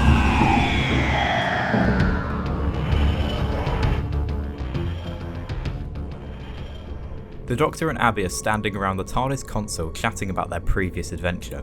The Doctor chuckles as she then asks if she can go to the future now that they've seen the past. The Doctor smiles and asks when in the future she wants to go, but he's distracted as he looks towards a reading on the console with a distress call popping up in Gallifreyan writing. Abby asks the Doctor if he was listening to her, and he insists he was and says he's found the perfect place as he presses a few buttons and pulls the lever, putting the TARDIS into flight through the vortex. Abby and the Doctor are shaking around inside before the TARDIS lands and Abby excitedly runs towards the door. The Doctor stays for a few seconds, looking at the distress call, whispering to himself, "Please be here." He then quickly warns Abby to be careful before she steps outside.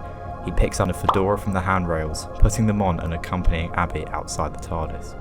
As the Doctor closes the door, Abby walks around what seems to be a storage room with various metal crates placed around them. Abby makes a sarcastic comment on how great the future is, they've still got a good old back room. The Doctor laughs and then flicks a switch on the wall, which opens a shutter revealing a glass window to the side of them, giving a view of the planet below and the star system therein. We see the planet Lumaris and it becomes obvious that this is the same ship as the cold open through some establishing shots. Abby stares out the window in wonder and the Doctor looks at her strangely.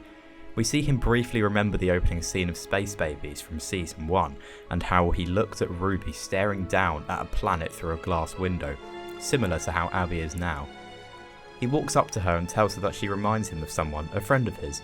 Abby asks who he's talking about and he talks briefly about Ruby before telling her that one of the reasons he takes people travelling with him is so he can bring a bit of wonder back into the universe, to see people discovering what it really means to be alive and see things they never thought they'd see, and how he wishes he could give everyone that experience. Abby smiles and hugs him and the Doctor almost laughs at how silly he sounds sometimes. Abby tells the Doctor that she spent most of her life thinking about the experiences she never had, since her parents died when she was very young and she never really got to experience what other people did. But what she's seeing here out of the window is a more amazing experience than she could ever ask for. This scene would be a real bonding moment for the two characters, as this is the first real proper breather moment of the two of them, where they open up to each other about their pasts. Abby then looks through the window and notices the beam of energy going down to the planet from the ship that, again, we saw in the opening scene. She asks the Doctor what it is and he's surprised to see it, saying he hasn't seen one of these in years and that it's a plasmat beam. He briefly explains how it works and that it can heal atmospheric damage over long periods of time. He then says that this station they're on must be projecting the energy and they've got a plasmat core around here somewhere. He then points to an area of space and tells her that if she looks closely she can see a black hole, and that's what's powering the station. Abby tells the Doctor that it's amazing and it's a wonder how you can even get power from that kind of thing. The Doctor tells her she'll have to wait a good few millennia for that kind of technology in her time. He then turns away and asks if this station is a plasmat beam projector, then where are the crew? He sonics the door and walks out into the corridor, Abby following closely behind him, excited to see more of her first space station. The Doctor suddenly gets run into by a person sprinting down a corridor, causing him to look where this person was running from. Abby looks extremely shocked to see 3 Vigil standing over dead bodies at the end of a corridor. The Doctor frowns and states that he remembers these species, just before the 3 Vigil teleport forwards and begin walking towards the Doctor and Abigail, who quickly begin to run away. The Doctor's hat falls off.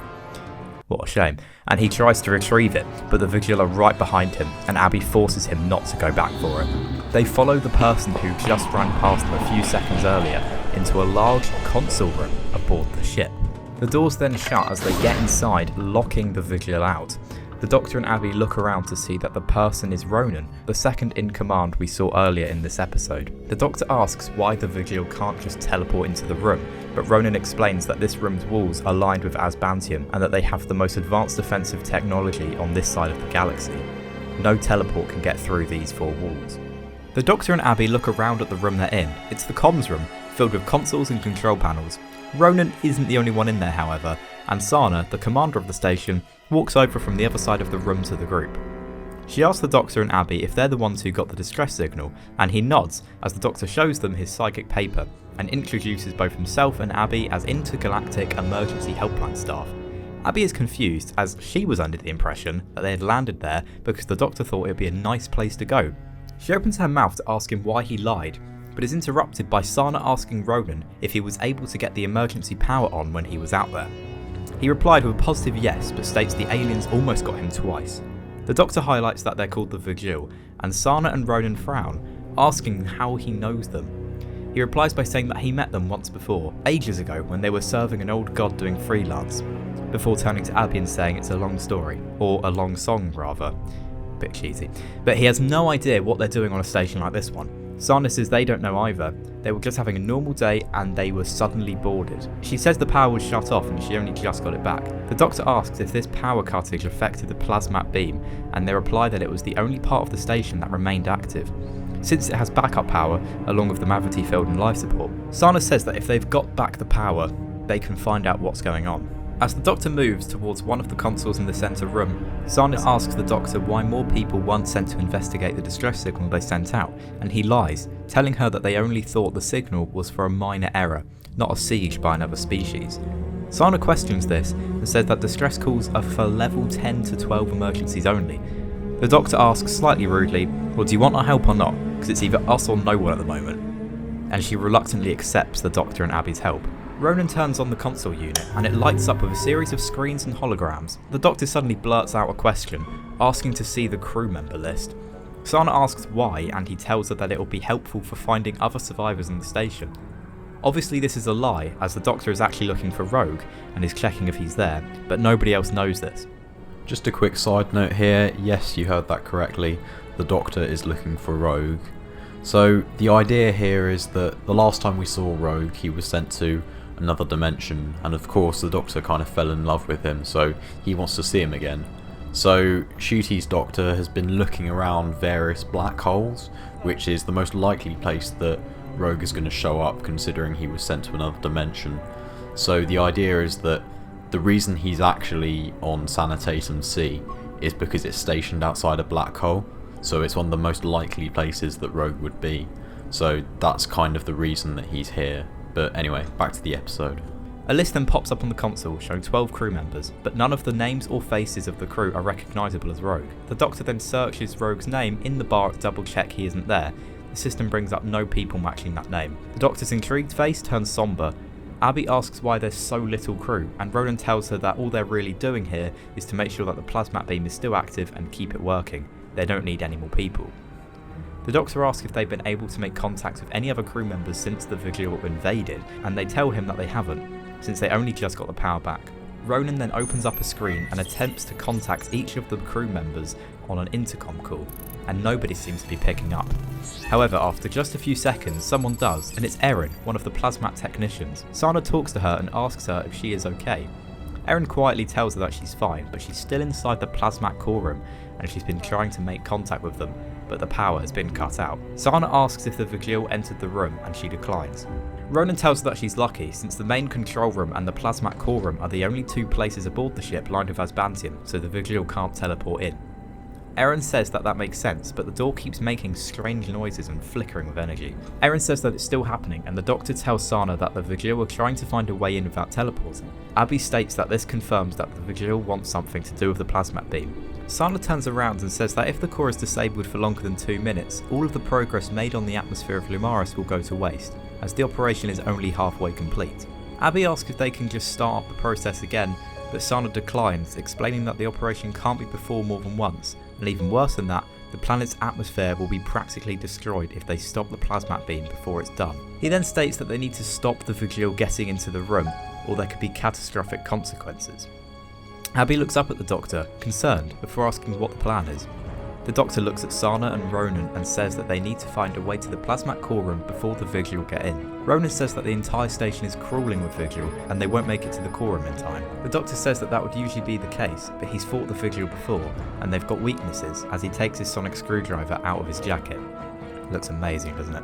The Doctor explains that the Vigil have powerful telepathic and kinetic powers, where they can use their mind as a weapon, but his sonic can fight it off and can hinder their abilities for a limited amount of time. Sana scoffs and says that one device isn't going to be able to hold off multiple at once. The Doctor comments that he's held off 3 for a long period of time before, but his screwdriver is much more powerful than his previous model and should be able to give the Vigil more problems. Erin shouts from the intercom call, saying if they're going to do something, they better do it fast because she doesn't know how much longer the door is going to hold. Ronan tells the others that while they're doing that, he'll stay here and watch the cameras so he can warn them if any Vigil are coming towards them and guide them through the corridors. Abby nods and looks over to the Doctor as he looks at Sana to give the word. She says that this had better work as the 3 of them open the door and run out into the corridor, the door closing behind them. Suddenly 4 Vigil appear on the opposite side of the corridor as the speaker on the walls play Ronan's voice, telling them that they need to go left to get closer to the plasma core room. The Vigil attempt to use their telekinetic powers to throw the Doctor, Abby and Sana backwards, but the Doctor activates his sonic and the blue energy of the Vigil's powers is immediately intertwined with the orange light of the screwdriver. A little bit overpowered. This is very similar to the fight scene in the Rings of Akiten, albeit this time the energy battle doesn't last as long as the Doctor wins and the Vigil are thrown against the wall. Abby grins at the Doctor, maybe this plan will actually work. Sana thanks him as the 3 of them run through the left of the corridor. As they keep running, they pass the storage room where the TARDIS landed, and Abby asks why they don't just take the TARDIS to the plasmatic core room. But the Doctor explains that now the Vigil know they're there, it would be dangerous to land the TARDIS so close to them, as they could use their powers to interfere with engines which would just create more problems. The 3 of them run down the next corridor as Ronan's voice gives them directions on the wall speakers before another wave of Vigil teleport in front of them. This time there being 8 of them. They try to attack them and the Doctor defends them with his sonic, and he groans as he struggles to hold them off. An intense battle of energy ensues between them, but Sana won't risk the Doctor losing and takes out her blaster from the back of her belt, shooting some of the Vigil whilst they're trying to fight the Doctor. She shoots 3 of them and their bodies slump to the floor dead. The remaining ones teleport away. The Doctor tells Sana that she didn't need to do that they already had them on the retreat. She glares at him and says that the Vigil killed most of her crew.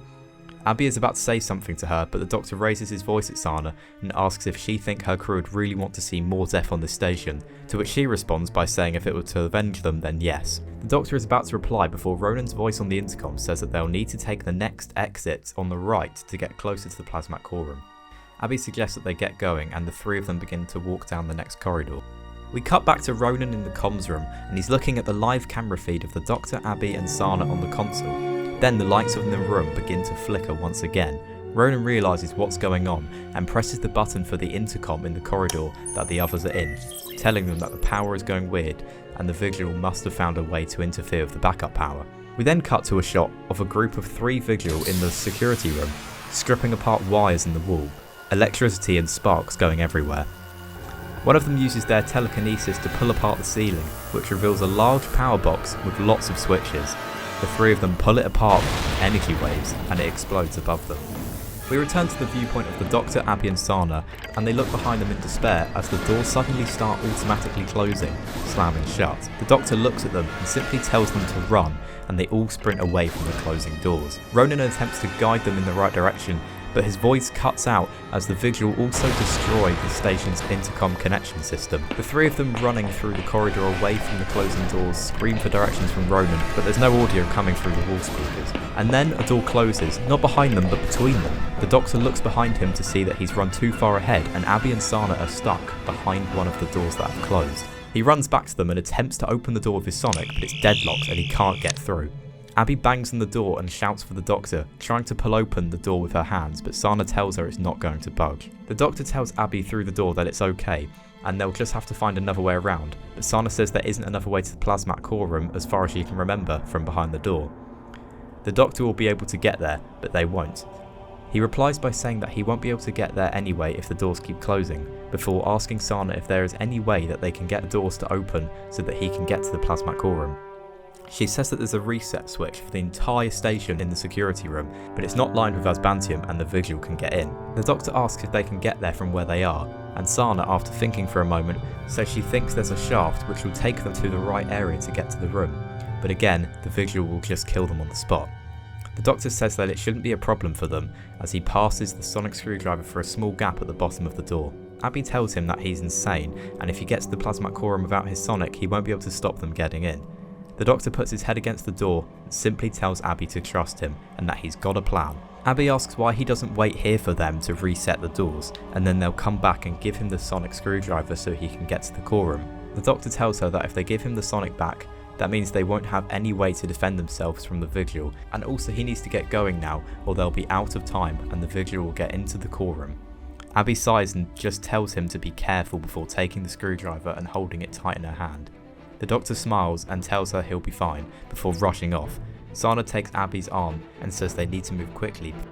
We cut away to the plasmat core room, where Erin keeps pressing buttons on her intercom device, trying to get it to work, but it won't due to the power problems on the station. She utters some words of annoyance to herself before looking back up at the door of the room, as the door is now constantly flickering with blue energy of the Vigil's powers, trying to break open the door, but obviously struggling due to the asbantium lining.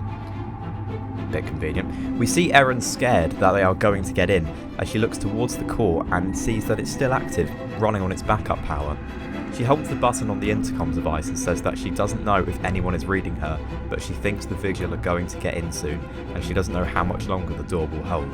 Meanwhile, Abby and Sana are running through another of the station's corridors, running into 2 more Vigil. Sana is about to shoot them, as quickly Abby uses the sonic to reflect their oncoming power against them and sends them crashing against the wall unconscious. She turns to Sana and asks how much longer they've got to go before they get to the security room, and Sana goes up to a wall, pressing a button as a secret door in the wall opens, revealing a ventilation shaft. She gestures for Abby to follow her in as they both proceed to crawl through the narrow space. There's a moment here between the 2 characters where Sana asks Abby who she and the Doctor even are, and what they're doing here. Abby tries to avoid mentioning that they're time travellers and responds by saying she thought they came here for fun, to see Lemaris, but from the way the Doctor is acting, it's like they're here for a different reason, and there's something that he's not telling her. Sana asks Abby why she's with him if she doesn't completely trust him, and Abby doesn't really have a response except from saying that she'll have to talk to him when all of this is over. Abby then also apologises to Sana, saying that she's sorry that she's lost the most of her crew to the Vigil and she can't imagine how she's feeling right now. Sana tells Abby that the best thing she can do for Sanitatum C right now is to simply make sure her crew didn't die in vain and stop the plasmat generator from falling into the hands of the Vigil. As the 2 of them climb out of the end of the shaft, they find themselves in the security room, but it's pitch black, they can't see a thing. Sana turns on the torch of her pistol, while Abby casts some light with the sonic. Abby asks where the door controls for the station are, and Sana goes towards the control panel. She says that it should be this panel, but she's not 100% sure. Abby asks if they should just press all of the buttons, but Sana says they don't want to end up opening the door to the plasmat core room or the comms room, because the Vigil will just get in and all of this will be for nothing. Sana stares at the switches, trying to figure out which one resets the doors so that the Doctor can get to the core room and stop the Vigil. Abby turns around, she can hear whispering. It's the Vigil talking in their soft voices, saying, "You will not stop us." Sana turns around so she can hear it too, raising her pistol in the direction of the voices. Suddenly a Vigil comes out of nowhere and attempts to break Sana's neck, but she shoots it down. Another one appears and throws her against the wall with its powers. Sana slumps to the floor, unconscious, possibly dead. 3 more appear and Abby uses the sonic screwdriver on them. Another energy battle ensues and she's struggling to stay in control. She may have the screwdriver, but she doesn't completely know how it works and she's just holding down the button, hoping for the best. The glow of the screwdriver fights against the fire of the Vigil's power. 2 of the Vigil are thrown back into the corner, but the other 2 remain. Eventually the power is too much and they overpower Abby as the sonic screwdriver explodes in her hands and she drops it. She looks down at the fried remains as she scrambles to pick up Sana's pistol, but retreats as the 2 remaining Vigil get extremely close to her and corners her against the control panel. Abby is terrified and closes her eyes, expecting death as both of them are about to put their hands on her face and electrocute her. But she isn't finished yet. At the last possible second, Abby takes the arms of both Vigil and puts their hands against each other as they accidentally electrocute each other instead of her. They both die and fall to the floor. Abby's managed to save herself, but she doesn't have time to celebrate as she runs over to Sana and checks her pulse. Unfortunately, Sana died. Abby panics for a moment. She's on her own now. Frantically, she gets her phone out of her pocket and phones the Doctor. He picks up, still waiting in the corridor for the door to open, and Abby explains what happened and how Sana's dead and she doesn't know which of the switches will reset the doors. The Doctor tells her that he's sorry about Sana and that he'll be back with her soon. He suggests that Abby simply presses every button on the control panel, while she replies by saying that that would risk opening the door to the plasmat core room and the Vigil will get in. The Doctor acknowledges this, but states that if she does nothing and he isn't able to get through the door, the Vigil will get into the core room anyway, since they are already breaking in slowly. Abby sighs and says that the Doctor better be right about this, and he reassures her that it's the best plan they've got at the moment. Abby pulls the switches one by one, asking the Doctor if they've opened the door to let him through. The door that the Doctor is waiting by then slides open, he hangs up and runs through it as fast as he can. We then return to Erin's perspective, and unfortunately, the door that the Vigil were trying to get through now automatically opens, as Abby has pressed the button to open this door. This scene is intercut with various shots of the Doctor sprinting through sanitatum C corridors. As the 5 Vigils stroll into the plasma core room, Erin pulls out a pistol from her belt, only for it to be blown away into the corner by the front Vigil's mask. They all walk closer to her, as in their soft voices, they tell her that the core is theirs, and there's nothing that she can do to stop them. The Vigil at the front then lifts its hand as it begins to crackle with blue light. As the Doctor runs into the room and shouts in horror, Erin is killed. She falls to the floor, and he looks down in sadness before looking up at the Vigil in disgust. He says they didn't have to kill her, but they simply ignore this comment and walk closer to the Doctor. However, he's angry and stands his ground. He asks the Vigil what they want with the plasmac generator, and they respond by saying that they themselves do not want it, they are simply collecting it for someone they are working for. The Doctor questions this and asks what kind of offer would make the mighty Vigil take part in a siege mission, as it's not like them at all. The Vigil respond that it's none of his concern, and that he will die, and they will take the core for themselves, and perhaps they will keep his body, as it may please their leader. The Doctor is about to ask more, but then they use their powers and throw him in the air, as he smashes against the ceiling and falls to the floor, unconscious. Meanwhile, Abby is running through the corridors of the station, before she reaches the control room that Ronan is still in. As she bursts into the room, Ronan asks if she's okay, and what's happening, as all of his comms have been disabled. Abby explains that they got separated, but they managed to find a way to get the Doctor into the core room, but Sana didn't make it. Abby apologises for her death and says that there was nothing she could do. Ronan begins to raise his voice at Abby. She then calmly highlights that the only way they can survive and save this planet is if they focus now and mourn later. He is quite shocked and states that she was a good friend and a good captain, and he won't let her death be for nothing. Abby explains that the Doctor is in the plasmac core room and he is hopefully stopping the Vigil, but she's not sure and asks if Ronan still doesn't have any power for the console. He declines and says that he's been trying to get it to work so he could make contact, and that he went outside a few times but the Vigil kept appearing and he had to go back in. Ronan then asks how she wasn't killed by them on the way back there, and she shrugs, saying that she's been wondering that herself as she holds up the fried sonic screwdriver. Ronan stares at the broken screwdriver and then asks Abby if he could have it, as he might be able to get enough excess power from it to reactivate the console's backup supply. Abby nods and hands it to him as he wires it underneath the console. After a few seconds, everything suddenly comes to life as the blue screens activate and Ronan operates the control pad, scrolling over to the security camera feed in the plasma core room. Despite it being a little bit glitchy, the screwdriver still manages to give enough power for a few minutes. There, he and Abby see the Vigil trying to turn off the plasmat beam going down to Lemaris so that they can disconnect the core safely. They then notice the Doctor on the floor, not moving.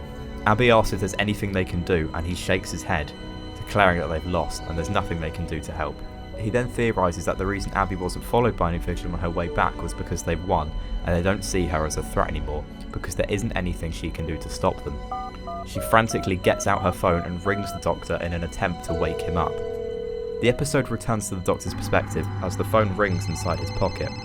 He slowly wakes up and we see a cut on his head from the fall. He looks up to see the Vigil turning off the plasmat beam. The core is no longer emitting its iconic purple light, but now just looks like a large sphere, which all 5 Vigil are carefully and slowly carrying out of the generator. The Doctor realises he can stop them. The Vigil have just turned off the power of the core to remove it without being vaporised. But what if it turns back on?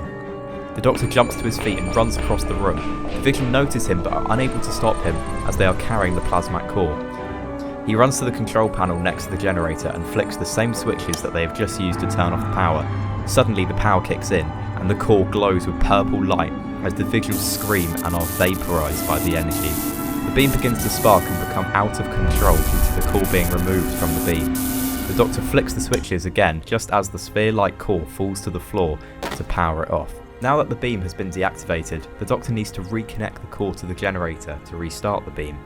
He runs over and picks up the sphere, before putting it back in the generator and flicking the switches again.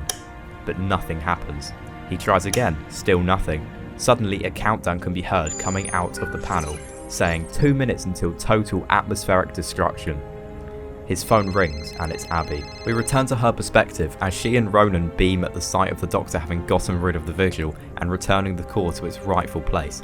Abby exclaims in delight as the Doctor picks up the phone, and she watches his mouth moving in sync with the phone call through the camera feed. She asks him if it's all good and if the Vigil are gone for good. The Doctor nods and says that the ones in the core room were vaporised, and Ronan confirms from the cameras that the other Vigil from before are still unconscious in various places across the station.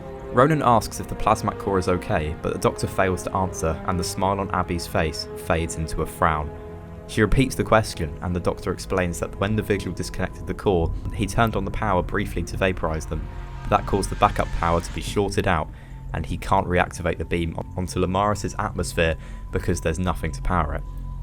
He tries flickering the switches again on the controls, but it still doesn't do anything. Abby suggests that he just runs back to the TARDIS and finds the way to give the generator power, but the Doctor says that there wouldn't be time, as like Sana said, if the beam is deactivated for longer than 2 minutes, the atmosphere of the planet will be destroyed irrevocably. He can't get to the TARDIS in that amount of time, and he can't travel backwards to before the atmosphere is destroyed because that will create a paradox. Ronan is confused by this talk, but Abby gestures to him that it doesn't matter as he needs to save the planet below and all of the people living there. Ronan then asks the Doctor if there's nothing in the room that can bring back the power to the generator before the atmosphere dies, and the Doctor looks around. He states there's nothing, except for him. Abby asks him what he's talking about, and the Doctor explains that the only big enough power source in that room to restart the beam and reboot the backup power in a short amount of time is himself. If he plugs himself into the machinery and uses himself as a source power, it will stop the destruction of the planet's atmosphere. Abby asks the Doctor if that's safe. He doesn't reply. She turns to Ronan and asks him if he'd be okay, and he shakes his head, saying that it will barbecue the Doctor's body, and his cells will get burnt to a crisp. Abby looks at the camera feed and holds her phone closer to her mouth, telling the Doctor not to do it. They can think of another solution. The Doctor informs her that he has to do this, otherwise Project Monday will be for nothing, and the entire planet below, all the people living down there, will be killed by the atmosphere's destruction, and he can't let that happen. He chuckles and says, "Plus I plug my mind into a machine before and look at me now." Abby begins to cry, however, and he comforts her, saying that he doesn't know how this will affect him, but if his body somehow survives the process, she needs to get down to the core room as quickly as possible and get him into the TARDIS. She then asks why, but the Doctor just tells her to do it and he's sorry, but exclaims that only he could survive this. Abby screams down the line for him to stop, but he ends the call and begins removing the wires of the generator and disassembling various parts of the controls. Abby and Ronan watch on the cameras as the Doctor begins connecting wires to his skin. The computer speaks again, saying 30 seconds until total atmospheric destruction. The Doctor leans against the panel, wires coming from all areas of his body. He looks down at Lemaris through the glass on the floor. Despite his eyes slightly tearing up, he isn't crying, he's being brave. He sighs, and Abby watches in horror as he presses the button on the console. His body is suddenly crackling with electricity as he screams in pain. He holds onto the panel to remain as upright as he can. His painful cries echo across the room and Abby can hear them through the camera. She watches the Doctor burn before her eyes, being fried by the machines. She runs out of the control room, Ronan following her as they run down the corridor, trying to get to the core room as quickly as possible. Suddenly the plasmat core comes to life, and the sphere glows purple, and the beam reactivates as we see a wide shot of the beam burst down onto Lemaris' atmosphere. It's working. Then the process stops and he sinks to the floor, his skin practically smoking as the electricity disappears. He's still conscious though, as he whimpers, unable to move. Some time passes and we see Abby and Ronan enter the core room. Abby runs over to the Doctor's broken body and Ronan runs over to the plasmat generator to check if all the systems are still stable. He says that all the systems are working, the Doctor's plan has actually worked.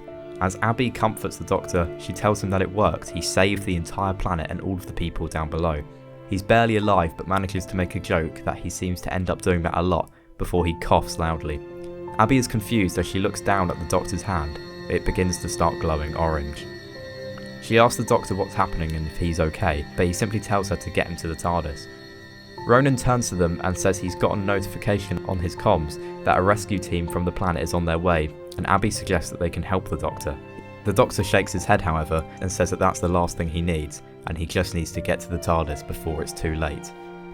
We cut to a scene in the corridor as Abby and Ronan both hold the Doctor up, walking back to the TARDIS. The Doctor turns to Ronan weakly and tells him that he's sorry about what happened here, and he needs to keep his project going and get extra security for Sanitatum C, so nothing like this ever happens again. Ronan tells the Doctor that it goes without saying, as the three of them reach the storage room of the TARDIS.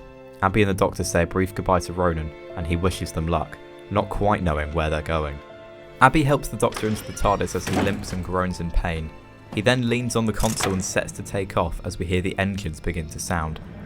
Abby then asks him if he's alright as she walks towards him, but the Doctor signals for her to stay where she is. He looks down at his hand on the console as it begins to glow orange and leak regeneration energy. He turns to Abby, who exclaims that he's scaring her. The Doctor tells her not to be worried as he begins to explain regeneration to her in simple terms. He asks her if she remembers him telling her that he's a Time Lord, and she nods. He explains that Time Lords, if dying, can heal themselves by regenerating their bodies. He holds up his glowing hand and tells her that the process is already starting. Abby tells him that if he can heal himself then he should do it, but she's interrupted as the Doctor reveals that there is a cost. He explains that the process causes your appearance, personality and entire structure to completely change. Every cell is reborn and the Time Lord will transform into a new body. Abby is very shocked and she doesn't have any words. The Doctor tells her to be strong and loyal, and he's sorry they've had such little time together. The glow is now encapsulating both his hands and his face as Abby takes a few steps back. He sighs and utters, "And there was so much I wanted to do," before he closes his eyes and outstretches his arms. Abby shields her eyes. The regeneration effect still consists of the massive orange eruption, but it's a lot less aggressive this time. It's less golden and more purple. Abby moves her arms down from her face to see the result of the process. The Doctor stands tall, bewildered. The regeneration has gone wrong. The 15th Doctor remains, with his appearance looking healed. He hasn't changed or even properly regenerated, it's still the same Doctor. Abby says that she thought he was going to be someone else, and the Doctor looks up at her puzzled. He states that this isn't supposed to happen, and he can feel that he hasn't finished the regeneration. He looks at his hand, it's still slightly glowing with the energy. He tells Abby that this is weird and not usually how it goes. Abby asks if he's healed, and he once again stops for thought. He tells her that he's not sure and he feels like he's both healed and not healed, and if he'd completed the regeneration, he wouldn't be still leaking energy. He walks around the console and Abby asks if there's anywhere they can go to help. After a few seconds, the Doctor tries to regenerate again, pushing his arms out to his side, yet the regeneration prevails. He is unable to properly regenerate. Confused, the Doctor jokes, "Well, that was a roller coaster." Funny. He then states that there is one place, but he'll have to go there alone. Abby is about to insist that she should go with him, but the Doctor looks at her before she talks, saying no abruptly, knowing what she's about to say. She quietly accepts that he should go on his own, as he puts some coordinates into the console and pulls the lever. We cut to a dark world at night. Thunder rumbles as the TARDIS materialises on the planet Khan. The Doctor steps out and closes the door behind him, as he walks forward, saying nothing, but looking disturbed and bothered.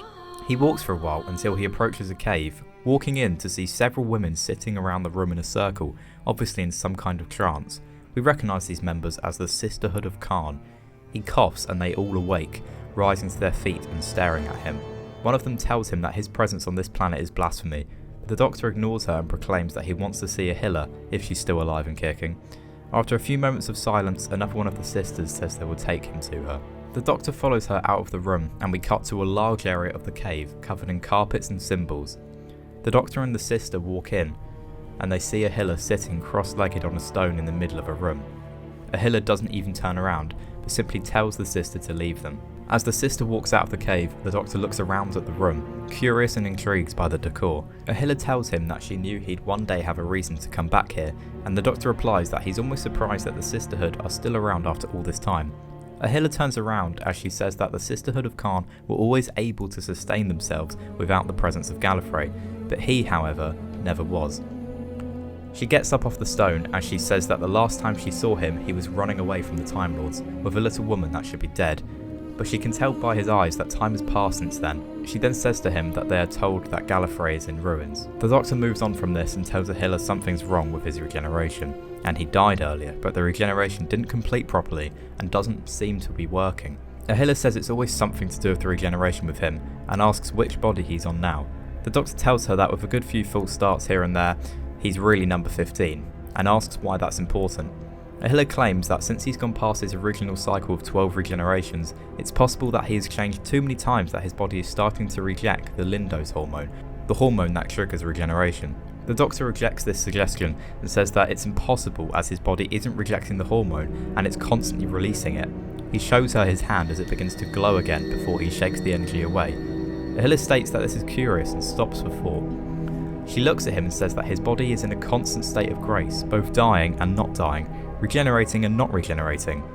She hasn't seen this in any other Time Lord ever and says whatever's happening is unique and completely unnatural.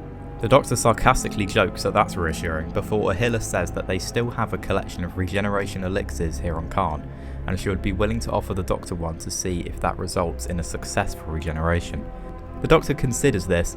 He tells Ahila that it could work, but it still wouldn't help them understand the actual problem with the process. It would merely give him a new face, something that he isn't quite ready for yet. She replies to him by saying that if it worked, it would take his body out of a state of grace, but the Doctor says that they don't know that, and for all they know, the elixir could make it worse. Ahila tells him that it's the only thing that she can offer him, otherwise he should leave. The Doctor looks down at the floor, almost in shame and confusion. The Doctor thought he was going to have to regenerate so early in his life. He doesn't know what's gone wrong with his regeneration, but it does mean he can stay himself for a while. The Doctor then apologises for wasting her time and leaves the room. We cut back to Abby in the TARDIS sitting on the bottom floor of the console room, leaning against the wall. She hugs her legs and stares up at the console. The Doctor then joins her and sits down next to her. Without looking at him, she asks if he found anything, but he declines and says that his body is stuck in a constant state of grace. But on the bright side, the TARDIS has created a replacement screwdriver for him. Abby asks him if he's going to be okay, and he tells her he is, but she doesn't look convinced. He then asks Abby if she's okay, and she ignores him, staying silent. She then turns to him and asks why he lied to her about why the TARDIS landed on Sanitatum C in the first place. The Doctor is confused and asks what she's talking about. She then explains how he said that they landed there because he thought it would be a nice glimpse of the future, and yet when they met up with Sana and Ronan, he said that they were there to answer a distress signal. The Doctor realises what she's talking about as he nods. He goes to try and explain his way out as Abby interrupts. She tells him that if she's going to travel with him, he needs to be honest with her, just as she is to him. The Doctor agrees and tells her that he's looking for a friend of his, a very special friend who he lost all too soon.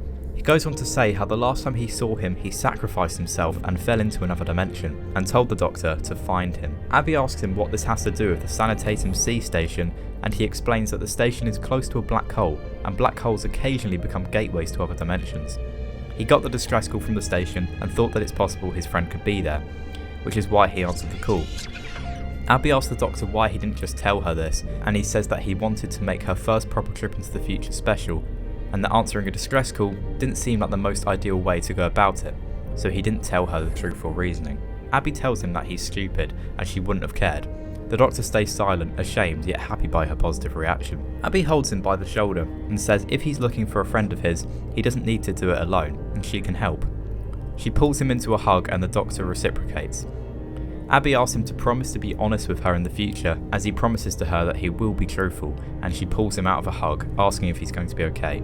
The Doctor tells her the truth and says that he doesn't know. Abby frowns and states that whatever regeneration problem he's got going on, they'll find the answers together. She gets up and offers him her hand. The Doctor's face slowly forms his iconic smile. He takes her hand as they both walk back up the ramp into the main console area. And with that, on a somber but hopeful note, the episode comes to a close as the end credits play.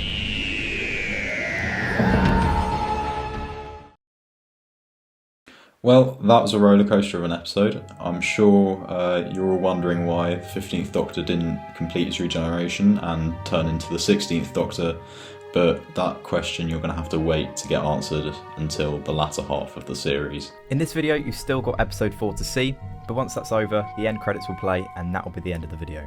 So we thought we'd take this moment here to thank you guys for watching the video. Max and I have worked very hard to get this out for you, and it's taken in total just under 6 months to produce. So we hope you enjoyed the series so far, and support the video if you are excited to see what we have written in the rest of the series.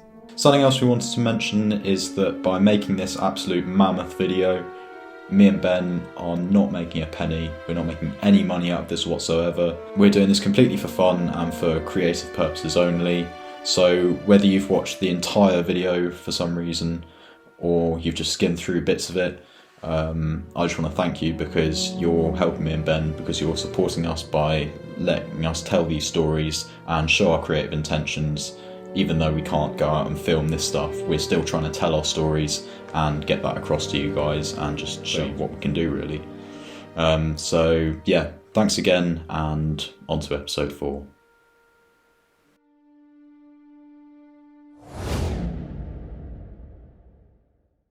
This next episode is a Doctor Who story that I wrote some time ago, actually. Before we had decided we were going to do the Showrunner series, I had this story in my head and I knew I'd probably end up writing it at some point. And of course I've had the opportunity to, so I thought I'd include it in this series.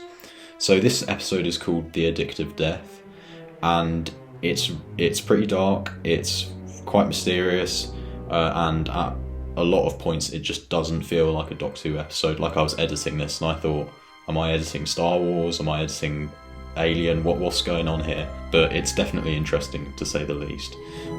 It also includes the first appearance of our alien companion, our alien from the future, who's called Komis, and he's played by Nathan Braniff, or he's supposed to be played by Nathan Braniff. So yeah, this is episode 4, and while it's more of a precursor to the next episode, which you'll see, I hope you enjoy it. Episode 4, The Addictive Death, written by Max Bell. The episode begins on Contopia, a planet in the midst of a desperate war. In a bunker, President Caius Anoli, as played by Aidan Gillen, and his military strategists scramble for solutions as enemy blasts from orbit devastate their cities, now having killed 10% of the population. With their weapons destroyed and no means to contact the alien invaders, hope seems lost, but suddenly the bombardment stops. Confusion fills the bunker as experts confirm that the enemy fire has ceased, though readings now show activity in the atmosphere. The room's speakers then emit strange static before it cuts to a deep, distorted voice. The voice then identifies the planet's attackers as the Quell, a species seeking to mine Contopia for minerals after wiping out all its inhabitants. The voice then introduces itself as the leader of the Mortalis, a species also at war with the Quell, before saying that they have placed a protective shield over the planet, so the Quell's bombardment is blocked for now. The Mortalis then propose a deal to President Anoli. They will destroy the Quell, but Contopians must use a substance called DL-45, a highly addictive drug that kills and then revives users. The President asks what it is and what's in it for the Mortalis, which the voice responds to by saying that DL-45 is healthy for the body. And they ask this of the Contopians because they simply want to help a species that has been damaged by the Quell, as they are in a larger war with them and must help wherever they can. Despite being sceptical, President Anoli accepts their offer, knowing refusal means certain doom, as they have no way to defend from the Quell. They must accept the Mortalis conditions. The voice then vanishes, and the telescope operators in the room report the Quell ships in orbit as being destroyed one by one. The scene then fades to black, displaying the text 1 week later. As the visuals return, a massive crowd gathers around the damaged building. President Anoli addresses them from a balcony, celebrating their victory. Holding a container of DL-45, he declares it a gift to the population for surviving the war, and doesn't mention the Mortalis, instead pretending that it's something the Contopian Empire has created by themselves. He then begins to chant, "We are the survivors," which the crowd echo as he raises the container towards the sky. We then cut to the title sequence, which includes Nathan Braniff's credit, as well as Ncuti Gatwa's and Emma Myers. The TARDIS lands on a dark street, lit only by the pink Contopian sky. We then cut to inside, where the Doctor is telling Abby how Contopia is the most largely populated planet on this side of the galaxy, due to its beautiful scenery, massive economy, and most importantly, largest theme parks in the universe. However, the Doctor and Abby are both met with disappointment, as they exit the TARDIS to see that they're on a street corner of a war-torn city. They're both confused, and Abby asks the Doctor to land somewhere more convenient, but he's curious to look around, confused by these surroundings. Abby begrudgingly goes along, and as they walk through the streets, they see that most of the buildings around them are either damaged or completely destroyed, and have been for a while. The Doctor comments on how this is strange, and there should be more people around for the most populated planet in the galaxy. We then cut away to a different setting, where we see Komis, as played by Nathan Braniff, sitting on a chair in a small bleak room, talking to his stepfather, Duran, who's portrayed by Michael McElhatton. Duran tells him that this is the most important mission they've had in years, as we learn they are part of a resistance group rebelling against the Contopian Empire, and they're planning to invade an area of the city to capture one of the younger, more naive higher-up officers who controls the distribution of DL-45, to try and get more information on where the drug is being produced. We learn that they've pinpointed that the officer they're trying to catch walks in this area at this exact time every day, according to their sources. However, Komis isn't convinced and states that it's been 15 years of civil war, and it's all come to nothing. Duran gets angry with him and tells him that his late mother would keep fighting, and she did until her last breath. Komis gets upset over this comment and tells him that she died for nothing because the Contopian resistance has achieved absolutely nothing in all its time being around. Duran loses his patience and orders Komis to get onto the transport going down to do the mission before storming out of the room. As we return to the Doctor and Abby, they then come across a man and a woman who they seek information from. They then learn of a war that happened 15 years ago that devastated the planet. The woman then takes a glass container out of her pocket mid-conversation and drinks the black liquid inside. The man then holds her by her shoulders as she almost immediately dies right in front of the Doctor and Abby. They're horrified by this as the Doctor goes to the woman's aid straight away, trying to wake her up before checking her pulse and stating that she's dead. The man questions what the Doctor is doing and says that she'll be back in a minute. Shocked, Abby asks him what the hell he's talking about, which he responds to by saying it's only DL-45, she's only dead for a moment. The woman then comes back to life and gets back up, as the Doctor and Abby stare at her, open-mouthed. The woman asks them what's wrong, but that neither of them can answer. She gives them a weird look and walks away with the man. The Doctor and Abby are concerned to say the least, and run out of the street into a larger area to see more people holding DL-45 containers, some of them lying on the ground dead, before getting back up. There's massive screens on the damaged buildings advertising DL-45, which Abby points out. We've never seen the Doctor this puzzled at an initial situation before. His priority has always been the conservation of life, and whatever's happening on this planet is playing games with that concept. After the Doctor and Abby discuss what they're seeing, they conclude that the TARDIS has taken them to the wrong time period. Then, they're startled by a blaring siren that begins to sound across the area. The screen showing the advert switched to a video of President Noli, older than we saw him in the cold open, telling the general public to get to the nearest bunker as a terrorist attack is about to ensue. People begin running, some of them still continuing to drink DL-45 as they run, dying and then getting back up before running some more. It's absurd. We cut back to Komis, this time on some kind of military transport, wearing gear and holding a rifle. There are other soldiers like him on the transport, also a part of the Contopian resistance. The transport and many other transports land in the same area of the city that we saw the Doctor and Abby in. The hatch opens, laying out all the personnel, including Komis. They all begin to detain the people on the street, putting handcuffs on them and taking them back to their transports. Abby looks on in horror as some of the civilians resist arrest, while some of them are still drinking DL-45 as their bodies are carried by the soldiers back into the transports. Suddenly, the Doctor notices a band of soldiers coming towards them to detain him and Abby as well. He then tells Abby he's got this, and walks up to the soldier calmly before getting out his psychic paper. But before he can, the soldiers detain the Doctor and Abby as we see them get directed away into one of the transports. Abby complains that this is not the theme park experience she was hoping for, but the Doctor, for once, doesn't laugh. Whatever's happening on this planet is far from a joke.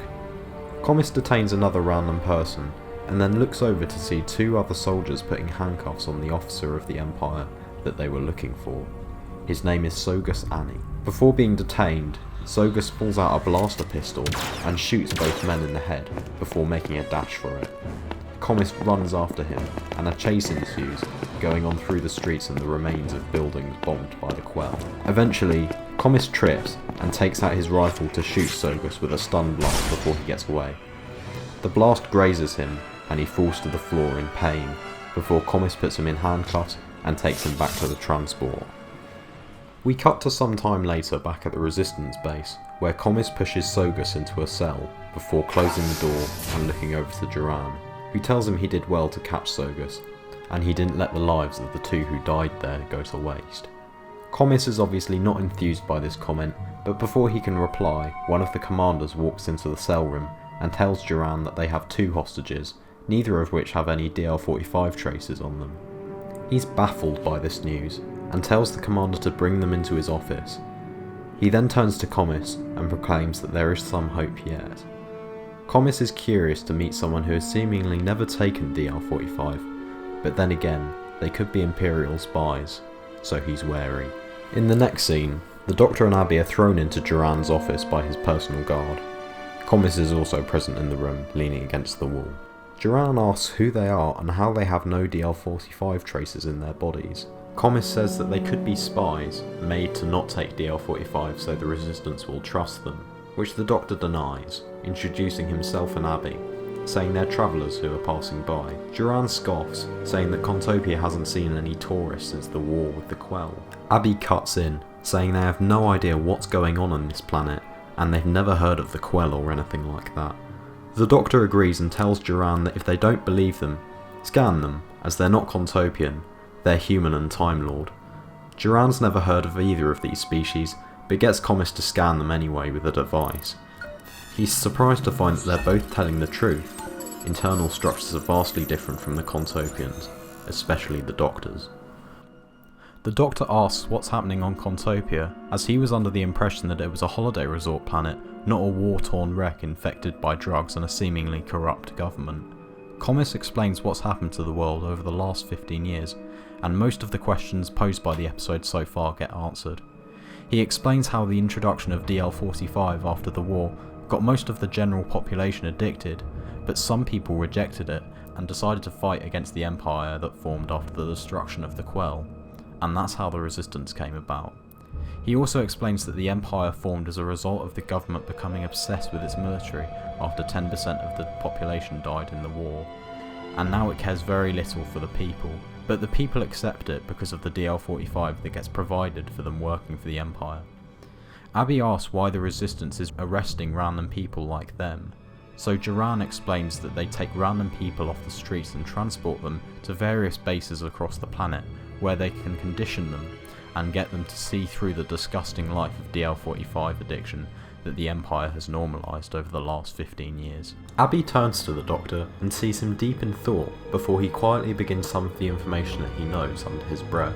Abby then outright asks why the President would give the planet DL-45 anyway, and where he got it from. Komis shrugs and states that some scientist must have invented it. Duran then leaves to go to talk to Sogus, and tells Komis to keep an eye on the Doctor and Abby. They're not enemies or prisoners of the Resistance, but they could be a liability if they get in the way, and they don't know for sure that they aren't Imperial spies, despite their scans. Komis takes the Doctor and Abby out of the room, and they get to know each other a bit as they walk through the base. We learn more about Komis and his relation to the Resistance, as he explains how his mother was a member of the Resistance in its early days after the war with the Quell, and had a relationship with Duran. But she died, and now his only family left is Duran. The Doctor sympathises with Komis, as he can tell he doesn't really want to fight, but has to honour his mother and fight for what he believes is right.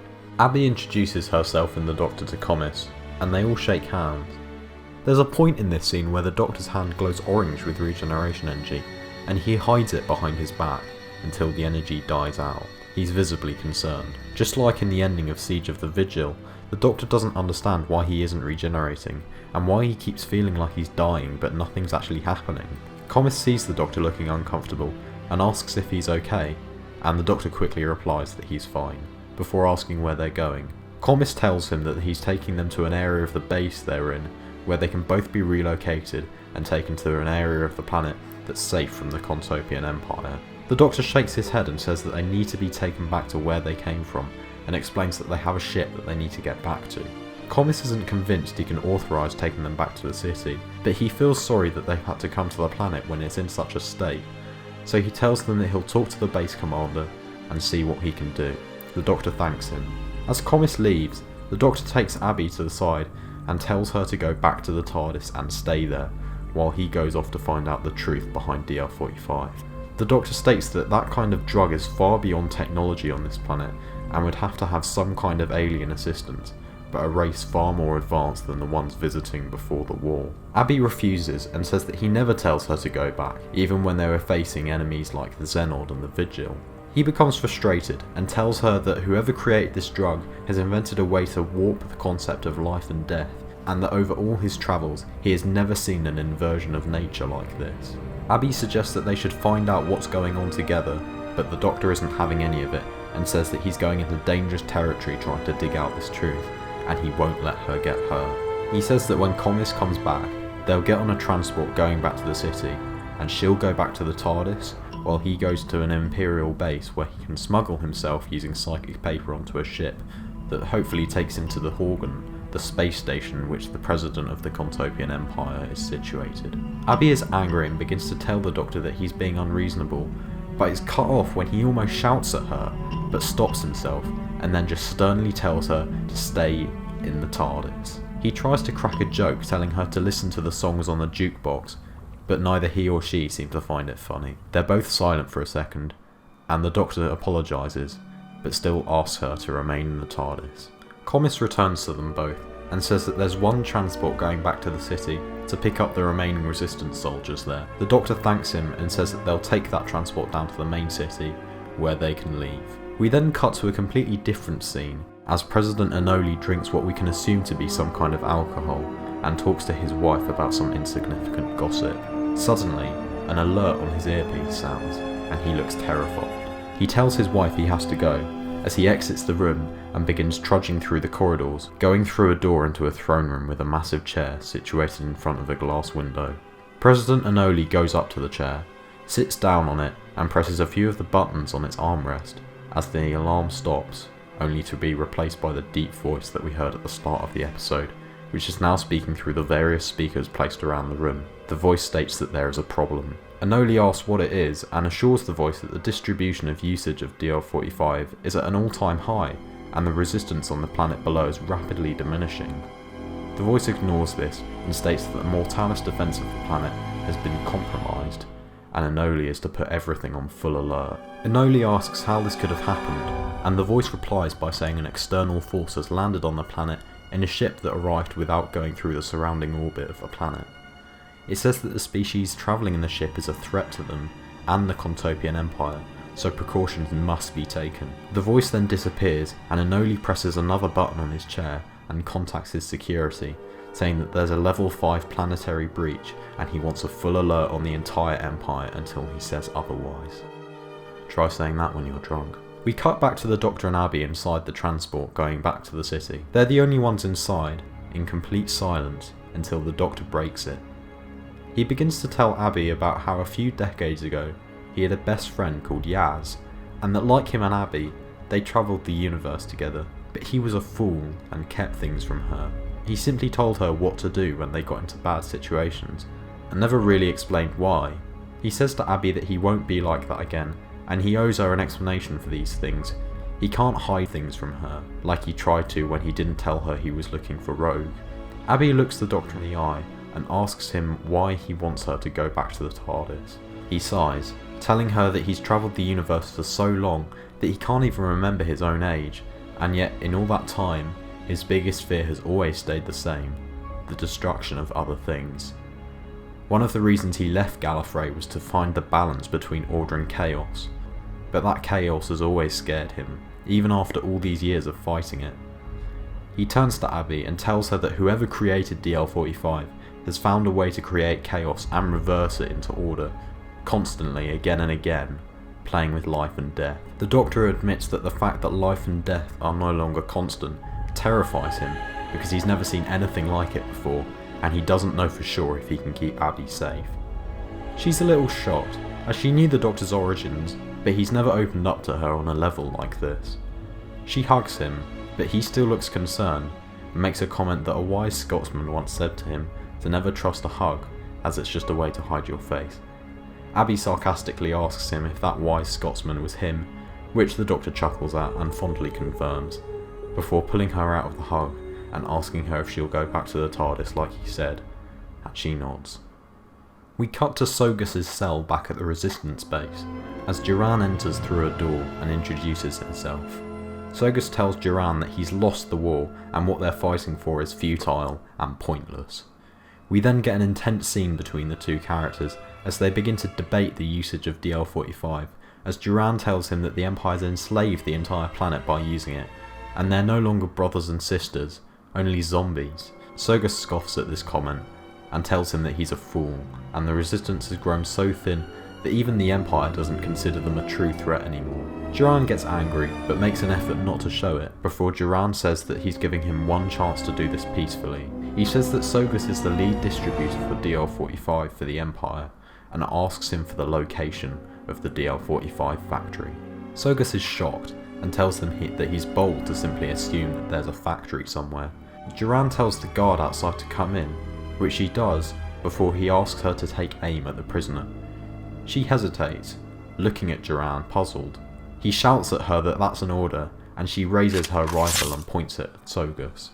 Duran then turns around to look at Sogus, before moving towards him, repeating the question, "Where is the DL-45 factory?" Sogus looks concerned now, and frantically figures out his response, blurting out that there's no reason for him to know, as it's top secret and even a high-level officer like him wouldn't know. Duran shakes his head and tells the guard to turn stun mode off, which he tries to do, but fails, not being able to find the switch. Sogus laughs at this and says that the Resistance is so low on supplies that it's not even training its soldiers anymore. Duran snatches the rifle off of the guard, turns stun mode off, and points it between Sogus' eyes, before shouting his question and threatening to use the rifle if he doesn't tell him right here, right now. Sogus stays silent, and Duran aims the rifle down, before shooting him in the foot, as Sogus slumps to the ground, screaming in pain. Duran tells Sogus softly that he has lost too much over these last 15 years to care for traitors any longer, and this is his last chance to tell him the location of the DL-45 factory before he ends his life. Sogus shouts in pain that it's a space station named Cordis that's in orbit of the planet. Duran demands the area of space and Sogus gives rough coordinates, still cradling his foot. Duran says that he better be telling the truth, and hands the rifle back to the guard, shoving it into her hands. Sogus looks up at him and states that soon the Contopian Empire will come for him and wipe out what's left of this pitiful group that could barely be called Resistance. Duran ignores him and leaves the cell. The episode then returns to the Doctor and Abby as the transport ship lands back in the main city and the two of them exit. The Doctor tells Abby to hurry back to the TARDIS as the Contopian Empire troops will probably be arriving at the scene soon, and the last thing she wants to get is captured. She asks where he's going, and he smiles as he replies, to get captured, before rushing off in the opposite direction. Abby rolls her eyes and looks around as some of the remaining Resistance soldiers run past her to get into the transport. She looks around and sees the road leading to the TARDIS in the distance, and then looks back at the transport, wondering what to do. Cutting back to the Horgan, President Anoli sits on his throne as four people enter the room in similar outfits to him, his advisors. He greets them and tells them to sit down on the comfy chairs placed in front of his throne. Then there's a scene where Anoli informs them of the message from the Mortalis, as they all begin to discuss what actions should be taken to combat this new threat that they've been informed of. They also tell Anoli of the fact that Sogsani, one of their tactical officers and the main distributor of DL-45, has gone missing, last seen in the city of Mayhem, where a resistance raid took place that they're sending troops to as they speak. He replies by asking if they've got any trackers on him, since he'll almost certainly be a prisoner at the resistance base. The advisors decline, but one of them suggests an alternative, saying that they know Sogus, and if anything, he knows how to get people to do what he wants. They go on by saying that Duran is a fool, and he's lost to the Empire so many times, The chances are that Sogus will find some way of contacting them and telling them the location of the Resistance base, but they can only hope he hasn't been tortured and told Duran any of the secrets around DL-45 beforehand. This dialogue from the third advisor intercuts with Sogus in his cell, cradling his leg, before he crawls up to the door. Sogus then begins to talk to the guard, but she resists, saying that she isn't meant to talk to him. Sogus struggles to keep talking, as he's in a lot of pain from the massive energy wound in his foot, but he manages to start convincing the guard that he's a very important figure in the Quantopian Empire, and if she contacts them and tells them where the base they are in is, they will reward her generously and find her somewhere where she can live a quiet life, without war, without DL-45, whatever she wants. It takes a bit of convincing, but ultimately, Sogus prevails, and in an intense scene, she sneaks into the communications room of the base and contacts one of Enoli's advisors directly with an intercom frequency number that Sogus gave her, giving them the location of the Resistance base. It may seem a bit weird and a bit out of character that a Resistance troop would just be convinced by Sogus to give away the location of the base, but the point of the Quantopian Resistance is that they're so low on supplies and there's so few of them that there's almost no point anymore, and they've almost lost all loyalty to Duran. We cut to the outskirts of the city, as the Doctor walks along the road, hands in his coat pockets, whistling. There's a gag here where he's actually whistling the 15th Doctor theme by Murray Gold. Suddenly, a squad of Imperial troops rush up to him out of nowhere, aiming their guns at him, but he stays completely calm and keeps on whistling.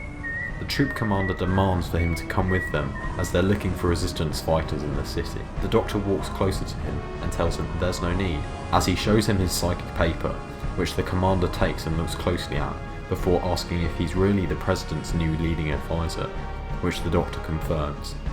He asks one of the troops to take him to wherever he should be travelling to the Horgan, which the troop obeys, before the Doctor grins and adds the phrase, "Take me to your leader." Cut to Komis, as we see him and the other Resistance troops preparing themselves for the upcoming voyage to the DL-45 factory. He then looks over his shoulder to see one of the transports returning, and he notices that it's the same transport that he put the Doctor and Abby on. The door opens, and a few soldiers walk out, before Abby steps out as well. She obviously made the decision not to go back to the TARDIS.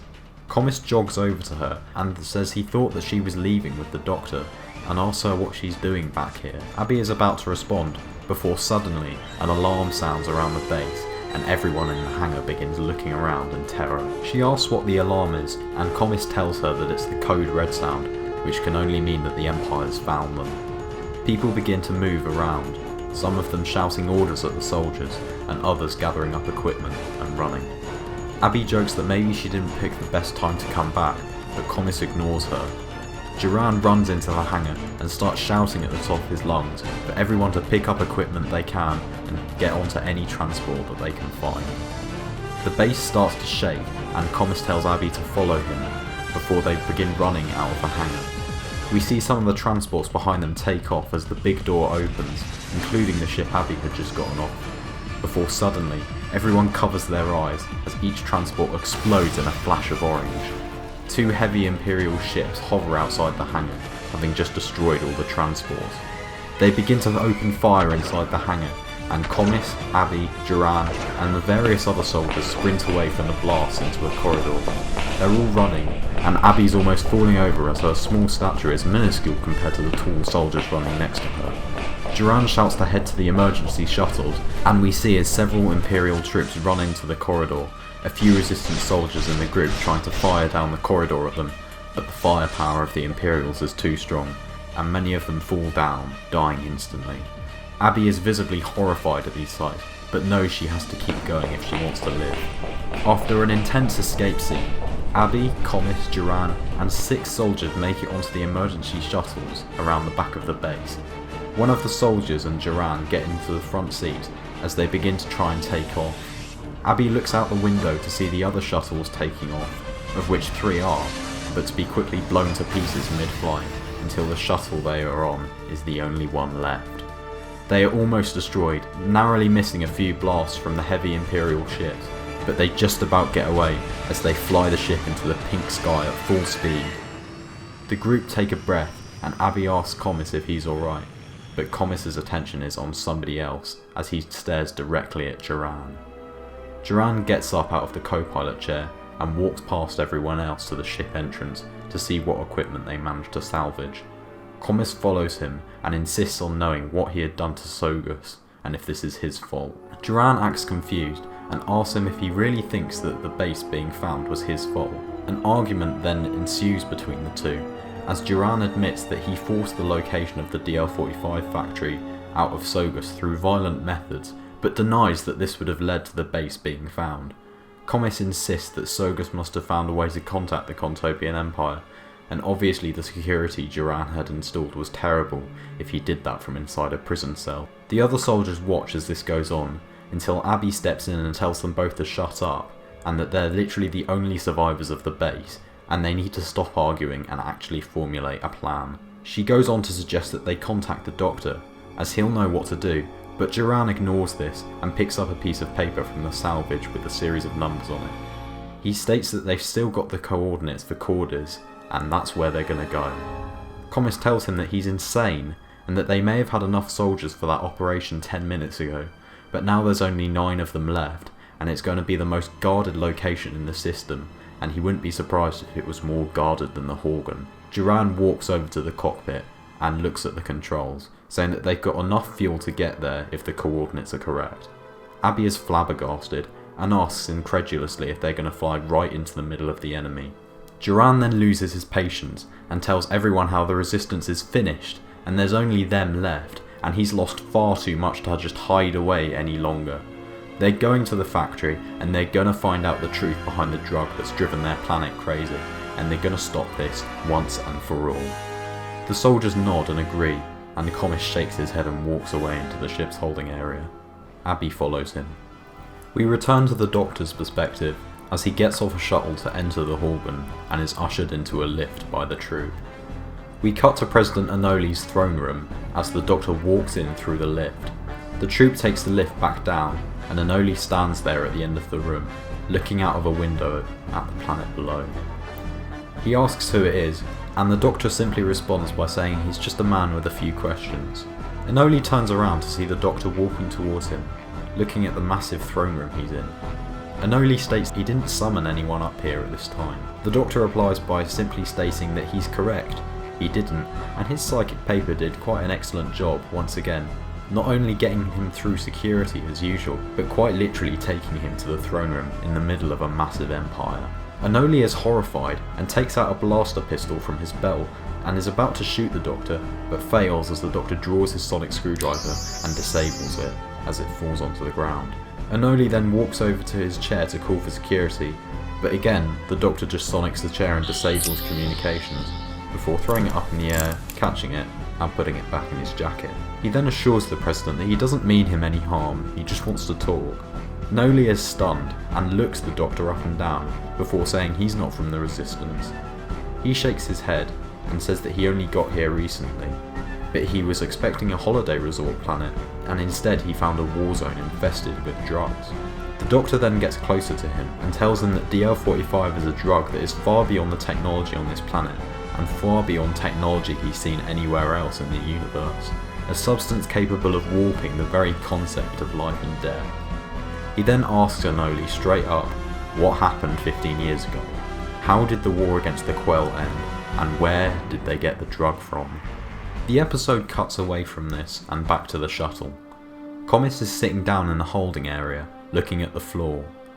He's soon joined by Abby, who sits next to him and hugs her legs. They're silent for a little while, before Komis quietly tells Abby that she shouldn't be here and she should be off the planet by now, safe with that Doctor friend of hers.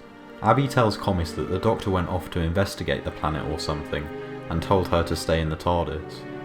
Komis gives her a strange look, and Abby briefly explains the TARDIS to him.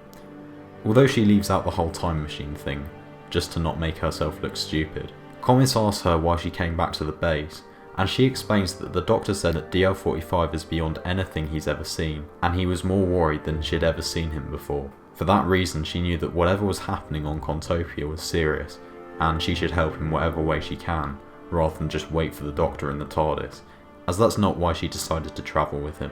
Komis and Abby then continue talking, as Abby reveals she's from a planet called Earth, which Komis has never heard of but comments he'd like to visit if this war ever ends. They then hear a shout from Duran in the cockpit, as they go to get up and see what he wants.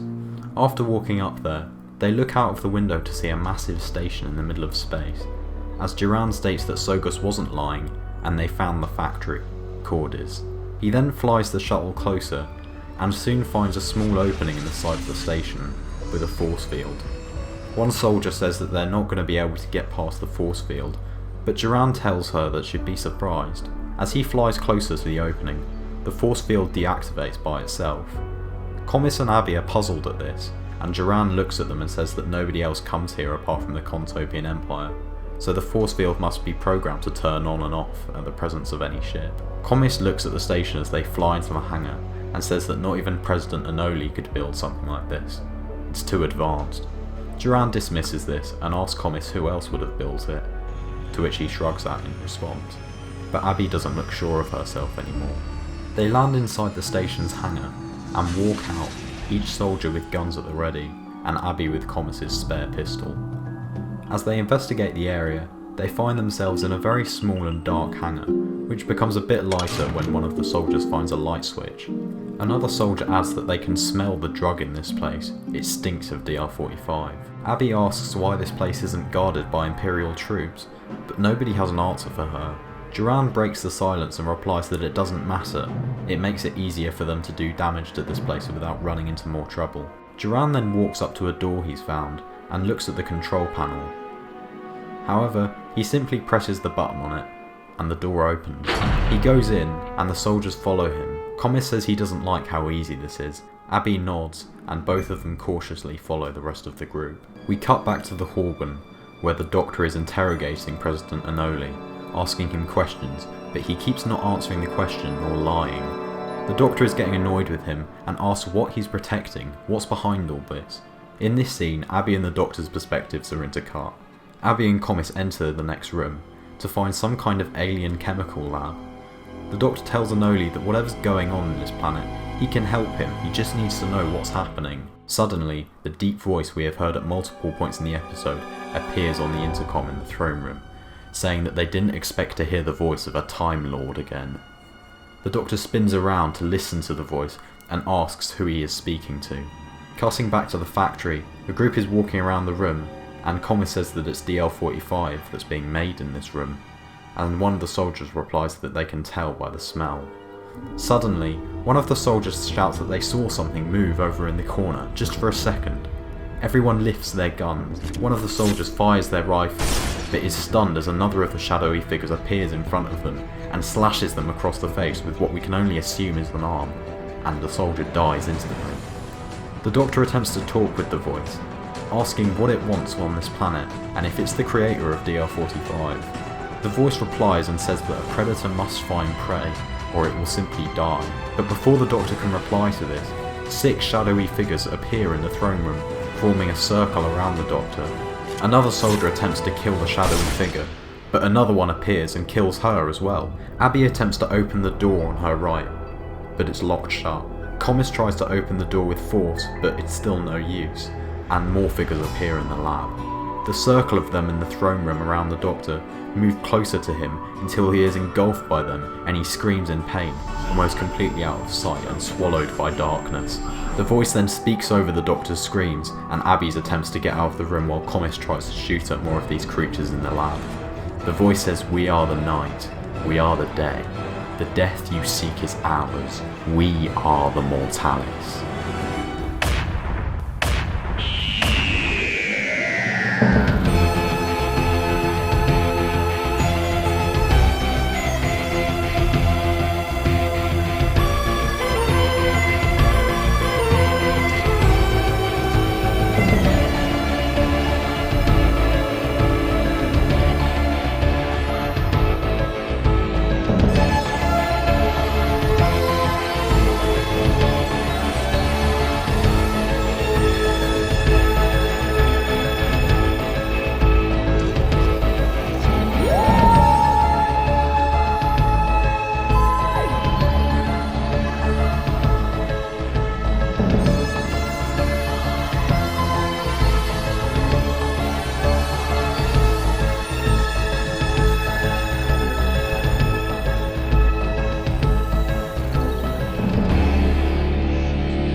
Meanwhile,